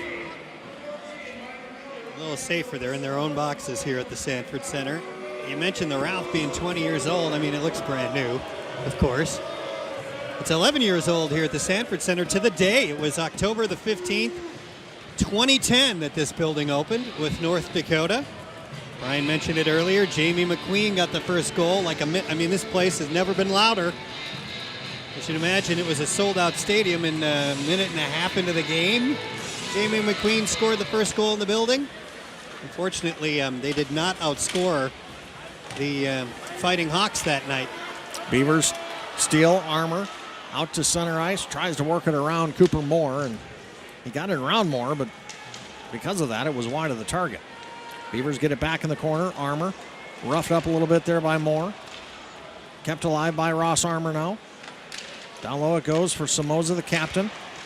Into the circle it comes for Elias Rosen. Rosen roughed up off of the puck by Chris Jandrick. 4-on-4 yet for a minute 26. Beavers changing. Racing up ice, Jandrick. Carries it into the offensive zone. Tries to work around Loft. Tied up now in the right side corner. Picked up again by the Fighting Hawks. A centering pass. Judd Caulfield went right across the goal mouth. North Dakota still with it. North Dakota will finish the line change. Caulfield has now done a 360 around the zone. Drops it back into the right side circle for Gaber. Gaber was on his backhand. Turns to the forehand. Feeds it for Sanderson, who rips a wrist shot wide to the right side post.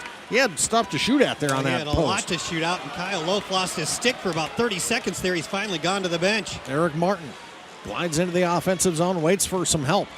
Tries to feed it back now for Zmolik. Pass is picked off by Mark Senden. Senden into the offensive zone. Gaber, top of the circle, rips it wide to the left side post. Held blue line left by the Fighting Hawks. Cooper Moore, he'll walk down the wall. North Dakota pushes it into the corner. Kirkup after it there along with Senden. Kirkup lost his stick. Sanderson feeds it up top with a shot. Moore goes off the end wall, and Gavin Enright jumps on the near post and covers that thing up. 14:50 left here in the third. Timeout on the ice, courtesy of the Tavern, who hosts the coaches huddle and the Tom Serratori Show every Wednesday night right here on the Beaver Radio Network. Growing up, you always heard about the CCHA. It's home to elite programs and some of the best academic universities in hockey.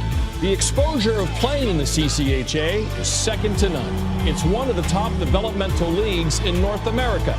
The CCHA, world-class facilities and arenas, amazing fan bases, and world-renowned student sections. It's the CCHA. It's the college hockey experience.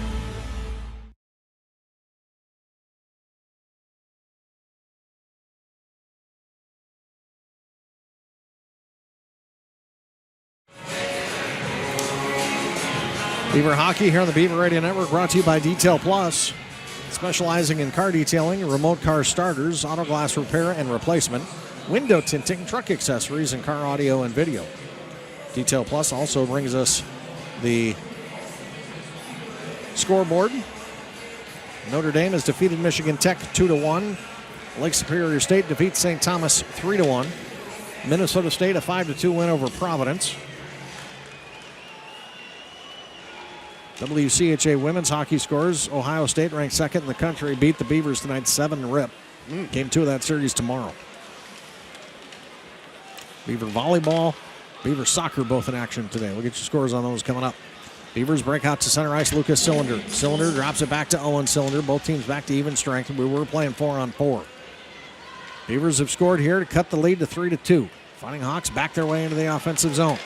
Clevin, left side circle, stripped to the puck. Good play by Willie Zmolik. Left side, shot, blocked. Picked right back up by Cooper Moore. Centers a pass. Lucas Cylinder is there, feeds Iarulo, who feeds Owen Cylinder. Owen from the neutral zone wraps it in off the blocker of Zach Driscoll. Lucas Cylinder, top of the left circle, shot blocked. North Dakota tosses back to center ice. Lucas Cylinder is there, feeds it across. Back for Jubenville. Jubenville carries it into the offensive zone. Right around Cooper Moore. Jubenville goes and chases it now on the end wall. Lucas Cylinder back up top. It comes for Alex Iarulo. Just fires it down the wall. And North Dakota will fire it up the wall. It was deflected, so icing waved off. Enright scampers out of the crease. Has to scamper back in now as Griffin Ness has it on the right side wall. Back up to the point at the right side for Frisch. Top of the left circle now, or a shot by Constantini. He's already gotten into the scoring column tonight. Puck deflects back behind the goal. Griffin Ness centers a pass, picked up there by Lucas Cylinder, and he throws it straight up into the air. Gloved and dropped. Constantini has it. One off of a glove hand miss. It probably should have been a hand pass. Well, they're pretty good about calling those things, Brian. North Dakota into the offensive end. Shot, back checking is Loaf, and he deflects the puck into the right side corner. Senden was all alone. Then Loaf picks up the puck and launches it. That'll be icing on the Beavs. 12:46 to go here in this third period. Well, that's the most offensive puck possession time in a while for North Dakota. They just held it in, and the Beavers really couldn't get it out. So not necessarily a bad play to ice the puck and regroup a little bit. 12:46 to go. Third period. Beavers trail by one. They're out shooting the Fighting Hawks by one, 25-24. It's been a pretty equal game, but 3 goals in 4 minutes in the second period has gotten the lead here for the Fighting Hawks. So I went to edit those 3 goal highlights in the intermission, Biss. Yes. It was less than 7.5 minutes of real time. Yeah, That's demoralizing. It seemed to turn the game on its head pretty quickly. Eric Martin tries to clear, can't. Somoza gloves it, drops it. That one's stuck in his glove hand for a little while. North Dakota right back on the attack they come. Connor Ford into the offensive zone. He's bothered there by Kirkup. Kirkup's had a really strong game today. Lewandowski races up the near side, carries it down low into the left side corner. Kirkup then plays the body in the corner of Senden. Fighting Hawks flip it to center ice. 11:52 left, third period, 3-2. Fighting Hawks lead. Zmolik circles back in his own end, pressured by Gaber. Brad Johnson up the far side wall. Picked up by the Beavers, Austin Jopi. Tapped around now into the neutral zone. Gaber crosses the red line, backhands the puck in deep. The Fighting Hawks fans will never let that go, will they, Biss? No, they won't. Should know that. Frisch. The Rockets went up the middle of the rink. He wanted that the puck had been touched at center. The linesman says, no, that's icing. The linesman then says, yeah, you're probably right. Let's drop this in the center circle.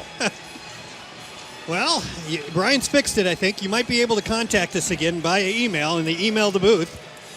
A fun segment. So chime in wherever you're at. We're heard from Phoenix already, where the Beavers will be headed, kind of, at Thanksgiving to play Arizona State. Chris says, I liked Zach Driscoll better when he was blocking shots for us. I agree. Go Beavers. Elliott watching on the bus back from the University of Maine with UConn women's team. Elliott used to be an equipment manager here, now the equipment manager for UConn women's hockey. It's great you have Wi-Fi on the bus.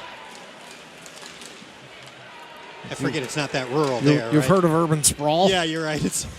I keep thinking of the bus rides here where you might have some dead spots, but not. We got all sorts of dead spots on bus trips up here. Yeah, not on the East Coast, probably. No, Beavers steal Ross Armour to Iarulo. Iarulo into the offensive zone, fights the puck towards the wall. Loaf tries to push it down the wall now for Ross Armour. Feeds it to Somoza. Nifty pass back. Iarulo one-timer, and Driscoll will make the save. Clear to the line, not out. Brad Johnson holds. Into the high slot. Somoza comes, rips another shot wide of the target. Johnson from the right side wall, rips another shot. That one got blocked. North Dakota will clear it. Midway through the third, Beavers down a goal. Iarulo taps it to the left side circle. Beaver offensive end, which is to our left. Shots, 25 apiece. Goals, 3-2 in favor of the Fighting Hawks. North Dakota into the offensive zone. Tries to walk between Alex Adams and Kyle Loft. That didn't work well. Back the other way, here comes Kirkup. Into the right side circle with a shot to the breadbasket of Driscoll, and he'll hang on to it. Woo, that was fun. Man, I love this game. Up and down, and the Beavers pressing, just haven't been able to get it by the equalizer. Two top 20 teams. 3-2 Fighting Hawks lead, 9:40 left in the third on the Beaver Radio Network. Powerful and playful. Delicate and precise. Join the savvy customers who for decades have been using RockAuto.com to access the info hidden behind parts counters. Take advantage of reliably low prices. All the parts your car will ever need, Rock Auto. And find your way forward. Orthopedics and sports medicine at Sanford Health. Health lives here.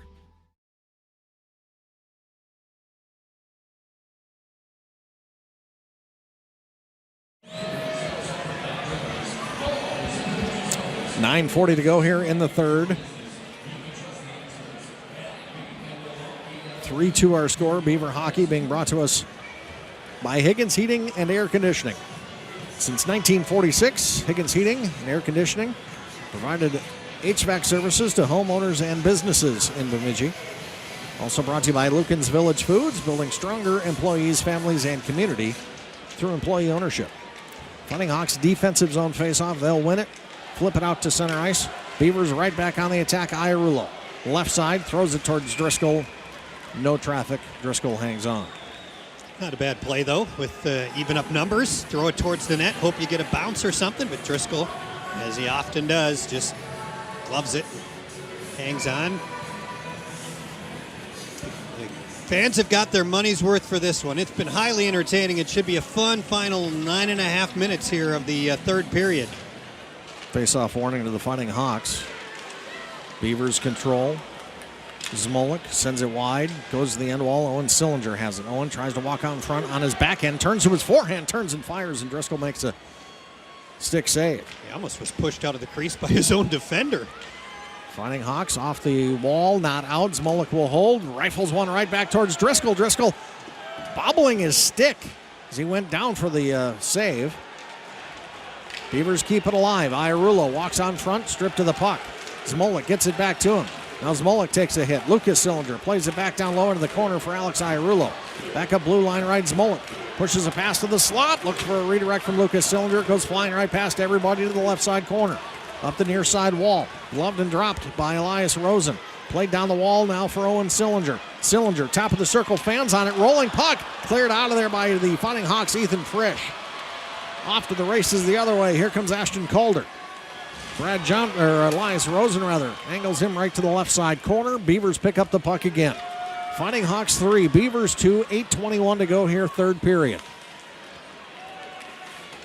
Loft to Rosen to Owen Sillinger. To the neutral zone, gloved and dropped by Clevin. North Dakota comes walking in, right out in front, Gaber, and he misses the net. He waited so long, Biss. Well, he did a toe drag, and you're right, it just didn't. You got to shoot it eventually. Just waited too long. I think he had it.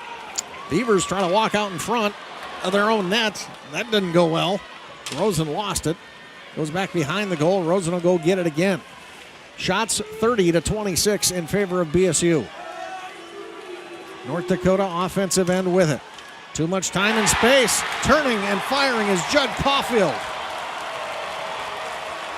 Somebody go hit him. It's 4-2. It just looked like he walked right out into the slot uncontested and roofed it on Enright. And that's a big goal, obviously. Just when Bemidji State was pouring it on.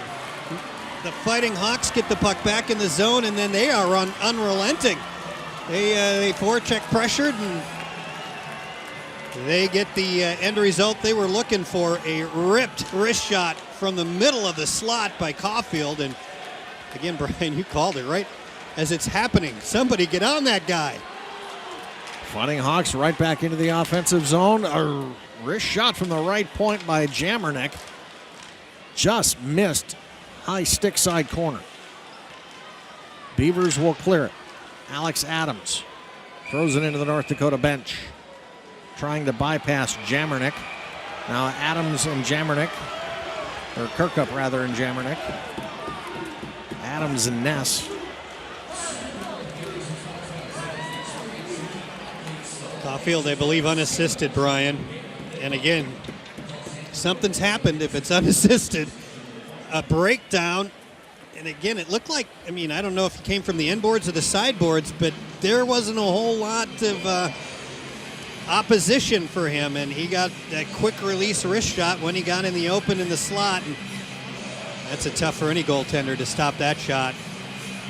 Enright's played pretty well, but in 2 of the 4 goals, as fluky as can be. Right. Assisted by number 17, Reese Gaber. It's Caulfield from Gaber for the Fighting Hawks. Gaber does get the assist. He had his own primetime scoring opportunity seconds before that.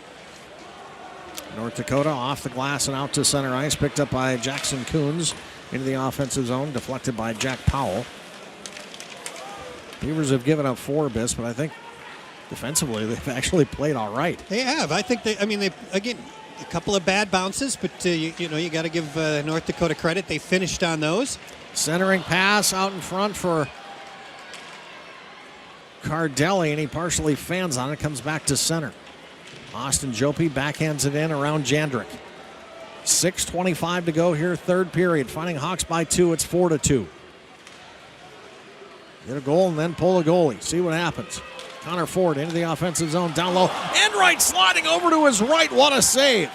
Off the blocker, off the end of the stick. Picked up again by Ford, and Enright covers it up. Now, here we go. I think these folks would be rivals, maybe, the way that they're handling themselves after the whistle. But well, this line is a bunch of former WCHA players. Enright, what a save to keep him in the hockey game. And a 2-on-1. Loafed and Senden to the box. And a theme here. A lot of coincidental minor penalties after the whistle, roughing Pakal. But Enright, again, what a save. I mean, that's the save of the game just because it keeps his team in it. I mean, they're down by 3. It's over. And makes a big save and then has to make another one on the other side of the post.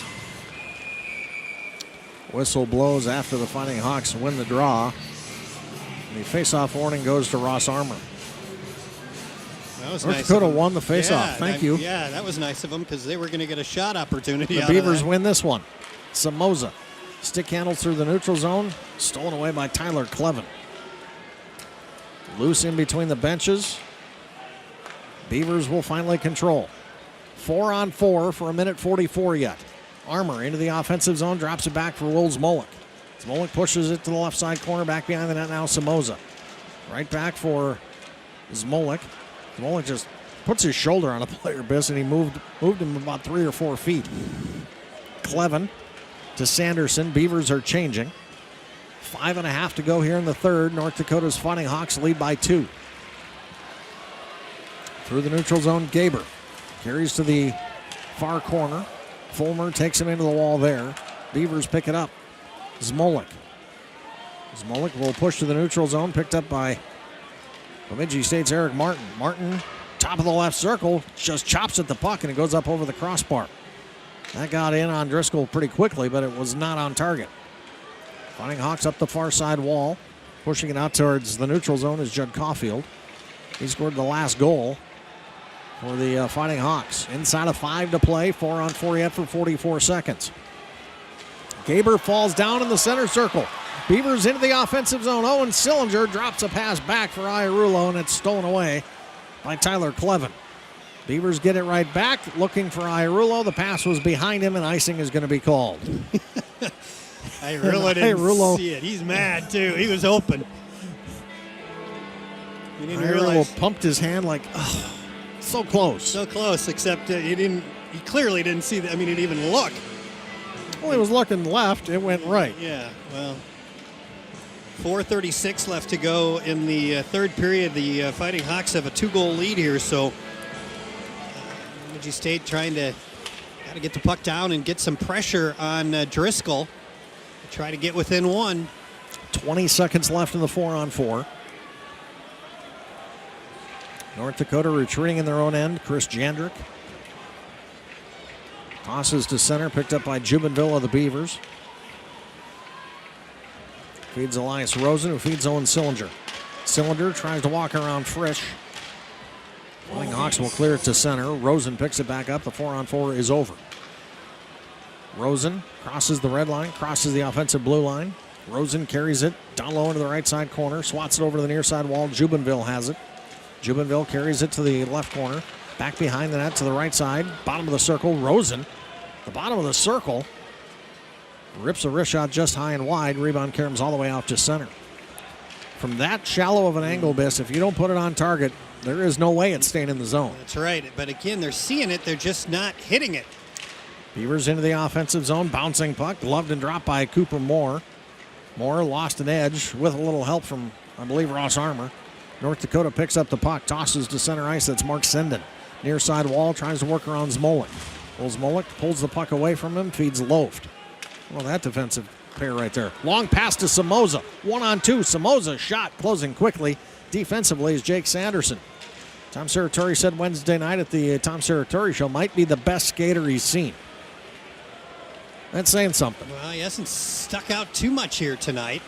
Turned down the Jets there and got back defensively, and he carries it all the way through the offensive zone now before tossing it down low to Jake Schmaltz. 2:50 to go. Beavers down 2. Need to press.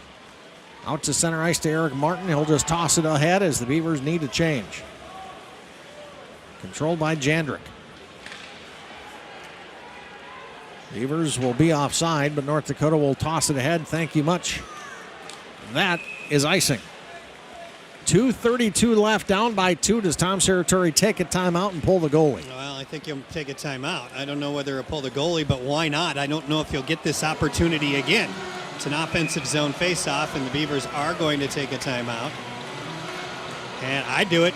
I mean, you're down by 2. You got to get a goal now. If you want to, you're not going to get 2 goals in a minute. And when might you get this opportunity? As we saw last weekend, the Beavers didn't get the chance to pull the goalie because Duluth just shut it down in the last minute of both games, Friday and Saturday. Friday, the Beavers struggled to pull the goal. They finally didn't give up an empty netter. Seconds quickly later. Gave up an empty netter. Saturday, Duluth never let Bemidji State pull Gavin Enright. It was pinned down below the hash marks for the last minute and a half. So I'd say absolutely pull the goalie here. And I think they will. Because, again, you got to get 2. Well, Enright's already sitting on the bench, so yeah, this decision has been made quickly. Now, people would ask, Brian, does it matter what the end score is for pairwise? Because, I mean, you don't want to protect that. Who cares? I mean, you got to try to win the hockey game, right? So it doesn't matter if you win or lose 5-2 or 6-2. It might look bad in the box score the next day for nobody who watches the game. Computers don't read box scores. Who won? It doesn't matter, again, which is good because you want teams to try to win the hockey game, not worry about, maybe we'd rather lose by 2. I mean, that is not the spirit of the game. Try to win the hockey game, and the Beavers have pulled Enright. It'll be 6-on-5 with the faceoff to the right of former Beaver Zach Driscoll. Sillinger, Iarulo, Somoza, Armour, Zmolik, Rosen. Face-off warning, Fighting Hawks, and the Beavers won that face-off. It's 2 in a row. That needs to be fixed. Realize the linesman just blows his whistle. He's not looking to see who wins the face-off. He saw an infraction and calls it, but Beavers win it again. Armour, cross ice, Rosen, up top, Zmolik. Top of the left circle for Armour. Up top it comes. Zmolik sends one real low to the ice. Zings wide to the right side post. Schmaltz tracks it down behind the goal line. Up the near side wall. Iarulo will stop it there. Throws it in between the circles. Rolling puck. Swept out of there by the Fighting Hawks, Chris Jandrick. Beavers get it back. Backdoor play looking for Iarulo. It's stolen again by the Fighting Hawks. Up the near side wall. Zmolik chopped at and sent up the ice. Icing will be called as Ross Armour got in front of Jake Schmaltz and just slowed down. Schmaltz couldn't get around him. Hybrid icing. It's not who gets to the dot first. It's once you get to the face-off dots, who would get to the puck first. And North Dakota's going to take a timeout, but that's a game saver in a sense. I think if Armour does not win that battle, North Dakota gets the puck and has a pretty good odds of getting it into the empty net. So North Dakota takes their timeout. 1:58 left to go. Third period, 4-2. Bemidji State got the lead. It was Tyler Kirkup, 5:40 into the hockey game, made it 1-0. That's the way it was until early in the second when Louis Jamernick stuffed one home at 3:11 of the second period to tie it. 2 minutes later, Gavin Hain had a puck go off his shin. Jamernick, hard shot on the goaltender Enright, off Enright's shoulder, off Gavin Hain's shin and in, and that made it 2-1. But a minute and a half after that, Jackson Kuntz got his first goal as a Fighting Hawk on a clean faceoff win by Matteo Constantini. And that made it 3-1. 3 goals in 4 minutes.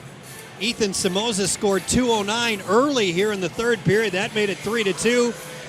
But then Judd Caulfield with what could be the backbreaker right from the slot. Assist went to Gaber at 12:23, and that made it 4-2. That's how we got to where we are.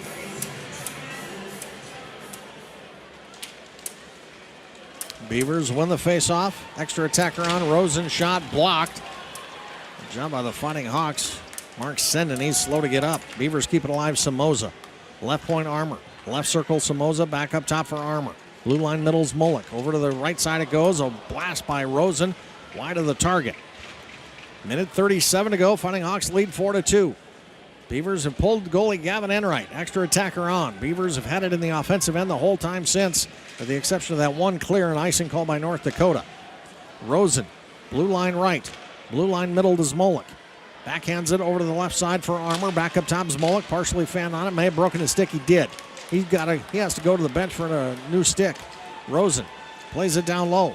Owen Sillinger stripped to the puck. Goes to the far side corner. Iarulo ties his man up there. 1 minute, 5 seconds left.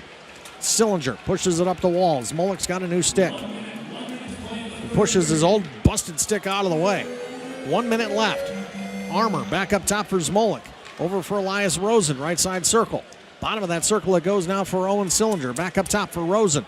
Rosen, back it comes for Owen Sillinger with a shot. Save is made by Driscoll, hugging the far post. North Dakota clears but not out. Kept alive now, Owen Sillinger. Has it on the wall, 38 seconds left. Backdoor pass, it comes for Armour. His shot got blocked on front. Sanderson, when sliding down, he may have worn that one right in the face. Back it comes for Owen Sillinger. Shoots and scores! Owen Sillinger buries it with 28.1 seconds left. It's 4-3. Beavers cut it to 1. Beavers did a great job keeping that puck and the pressure on. Whenever North Dakota got the puck, there were 2 Beavers on it, and finally a Beaver hit the corner. They've been shooting at him all year and have been missing, but Sillinger did not miss there. And it's a 1-goal hockey game with 28.1 seconds left to go. There's still hope. Boy, that was a minute and a half solid of offensive puck possession time with the goalie pulled, and they finally get rewarded. Beavers will keep Enright on the bench and win the ensuing faceoff. Loft drives it in deep. Fighting Hawks right back out. 20 seconds left. It'll be icing. And I bet you a good second ran off that clock, Biss. It now reads 17.6. They might put some time back on there. It looks like the ref goes over to tell him to do that. Beavers will get an offensive zone faceoff. Owen Sillinger always wants a faceoff in the left side circle. They added another second, 18.3 seconds. Sillinger draws it back cleanly to Zmolik. Zmolik over it goes for Rosen. Right back for Will Zmolik. Zmolik with a wrist shot, rips it just wide. Rebound shot, chopped at by Owen Sillinger, and it's covered up by Zach Driscoll with 9 seconds left. The net goes flying to the end wall. Armour gets tied up with a Fighting Hawk there, backside of the goal. That was Jamernick. It's still 4-3. We'll give the Beavers credit. I mean, geez. Win the faceoff, get it back in the zone, and get a couple. I mean, that was a primetime opportunity. It looked like Driscoll had to make a big save down low to keep it a 1-goal lead.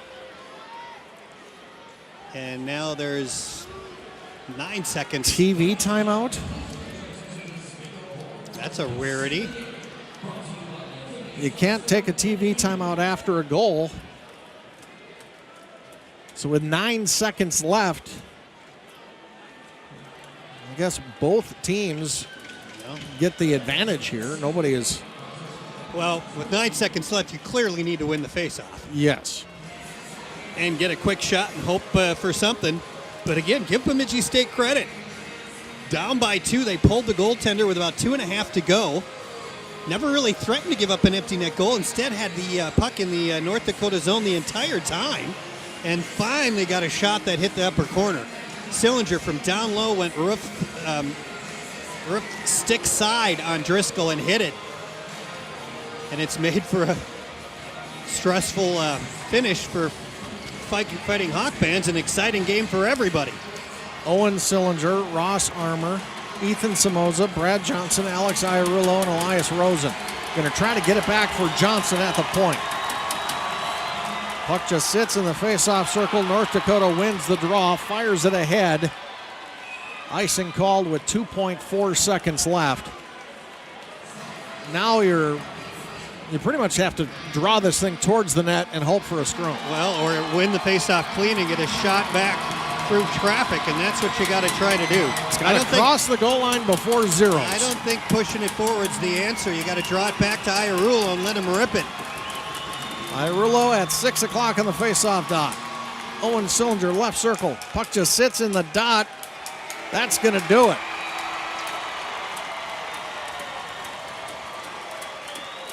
What a great game. It was about an evenly matched game as you could hope for. A couple of bounces go North Dakota's way in the second, and Caulfield, I mean, that was the backbreaker. That fourth goal, the insurance goal. And that one's hard because nobody picked him up. That's the tough part, but again, it's easier said than done. I mean, what an entertaining hockey game. Let's hope we get as entertaining of a game tomorrow night in Grand Forks as we got here tonight. Paul Bunting Communications postgame show is next. We'll hear from the coach, name our 3 stars of the game, get to the final stats in this one. Fighting Hawks win it 4-3. Another 1-goal loss for the Beavers here on the Beaver Radio Network.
Welcome back to the Ray Sport and Marine broadcast booth here at the Sanford Center. Final score here, the Fighting Hawks win it by the final score of 4-3. Beaver Hockey here on the Beaver Radio Network, brought to you by First National Bank of Bemidji, a partnership for generations. By St. Michael Furniture, feel at home with us. And by Acme Tools, the right tools, do it. A couple of emails the booth to get to. Charlie in Granite Falls says, hey guys, bragging rights at stake in our house tonight. My Beavers versus the wife's Sue. Go Beavers. Sorry, Charlie. Sorry, Charlie. Not tonight. Maybe tomorrow. Maybe make breakfast in bed tomorrow. I don't know. Brian Chisholm says, greetings from St. Croix Falls, Wisconsin, originally from Grand Forks. Go Fighting Hawks. Fighting Sioux forever. I'm spent, and I just sat here. Yeah. You know, it was an exciting game. I mean, that first period up and down the ice, and, I thought the Beavers played it, were the better the teams in the first, so give the first to the Beavs. They led 1-0. Second period, obviously the 3 goals, but it was discombobulated a little bit with all the penalties. 8 different penalties in the period, and it seemed like there was rarely a 5-on-5, scenario. So give the second to to UND, and I thought the Beavers played really good in the third period, but that Caulfield goal was the killer. It was. Bemidji State certainly made things interesting down the stretch. 4-3 our final score. The head coach of the Beavers, Tom Saratori, with us outside the locker room. Tom, a great start for you guys. Certainly showed tremendous heart there down the stretch too. Yeah, no, it was a good hockey game, and it's just it's tough. It's just tough losing a 1-goal game like that. That's what it is. It's just a small margin of error. It's just a sliver, guys. But our guys played well, and obviously the second period wasn't good to us, and part of that was self-inflicted. But overall, I mean, I thought we played a heck of a game, and it was a great entertaining hockey game. And like I told our guys, we've lost 3 one-goal games right now, and and there's just a fine line. But we got to get, we got to somehow get things going our way. Well, 2 of the 3 goals were a little weird. The first one with Gavin breaking his stick. Did you see what happened or how he broke his stick? I didn't, and I didn't realize that till I watched between periods, Biss. And I didn't realize he broke the stick. I didn't know if it was broke or he just lost it. But we had to make a play though. We had to make a play there, and you know what you got to sense pressure. There's a lot of different scenarios that you have to play out. But one is he loses his stick. But again, if we got to bump the puck right there. We can't carry it. You got to sense pressure because whoever stripped it, who did get that goal, was a right-hander. But he stripped it and he stuffed it. So it is what it is. I thought Tyler Kirkup played a really, really strong physical game for you tonight. I agree. Schultze, spot on. It was our best player tonight, I think. And I saw the same thing. He didn't have many bad shifts. Well, they played heavy. I thought that entire line really did a good job throughout the game of playing heavy and making it difficult for UND. Well, agreed, Biss, and that's the whole idea right there. I mean, there's over 600 pounds right there, and those guys are pretty good hockey players, and they got to play heavy. I thought the power play, boy, it had some looks there in that second period, and if you're able to get one there, that flips the kind of the mindset of that second period, and certainly swings that pendulum back in your favor. Well, absolutely. We got to get one, though. And again, like I told you the other night, Schultz, on our show, like I was happy with our looks last week on the power play. We did a lot of good things. But at the end of the day, it is you're evaluated on production, and the guys know that. And I don't care how we get one. We just got to get one right now because, again, you start squeezing the stick a little bit and you start doubting, and that happens. It's just, but you got to fight through it, I guess. You were on the power play, and then a penalty kill, and then 4-on-4, and power play penalty. In that second period, just so many penalties, it was hard to get into a rhythm, wasn't it? Well, it's the same thing for North Dakota, so there's no rhythm there. So I don't look into that. I mean, yeah, do I like it? No. Does North Dakota like it? No. The bottom line was, though, we gave them some weird, quirky goals, and we had a 1-0 lead. The next thing you know, it's 3-1. One goes off a head or a shoulder on a rebound. We get stripped on the one where we could have probably bumped it out, and Gavin loses his stick. And I'm going, I'm the other one. I'm kind of right here. Actually, I can't remember the third one there. I'm just remembering the game winner, where he just walked out of the corner like that. No, exactly. Oh, the other one was a face-off. Then we lose a face-off goal. So you look at it, it's like, gosh, these are all correctable stuff, but it doesn't matter. The bottom line was we lost. Well, and I thought early in the third period, obviously, that's ideal for you guys to get that goal. You guys have missed a lot of shots from down low going up top shelf, but Owen hit it that time. That was the 6 attackers goal you're saying, correct? No, that was the Owen. Oh, you're right. Owen was. Samoa's got that. Right. Didn't Samoa's got that? Samoa's got that. Yeah, you're right. Yeah. I was wondering too. Maybe I was wrong right there. Yeah, no, Owen, you're right. But Owen, in getting that the goal back to the 1-goal game, finally hit the top of the net. You guys have been going after it, but not hitting it. Yeah, I didn't see that, Biss. To be honest with you, I couldn't tell from my angle. So that's news to me right now. So I'm glad you told me that. I'll watch the goals in a little bit, but I couldn't really tell what happened. Should be another entertaining one tomorrow night, Tom. We'll see you there. All right, guys. Tom Saratori, head coach of the Beavers, with us on the Paul Bunny Communications postgame show tonight. Final score here, Fighting Hawks win it by the final score of 4-3. We'll come back with the final stats, name our 3 stars of the game, and preview what should be a doozy again tomorrow night at the Ralph.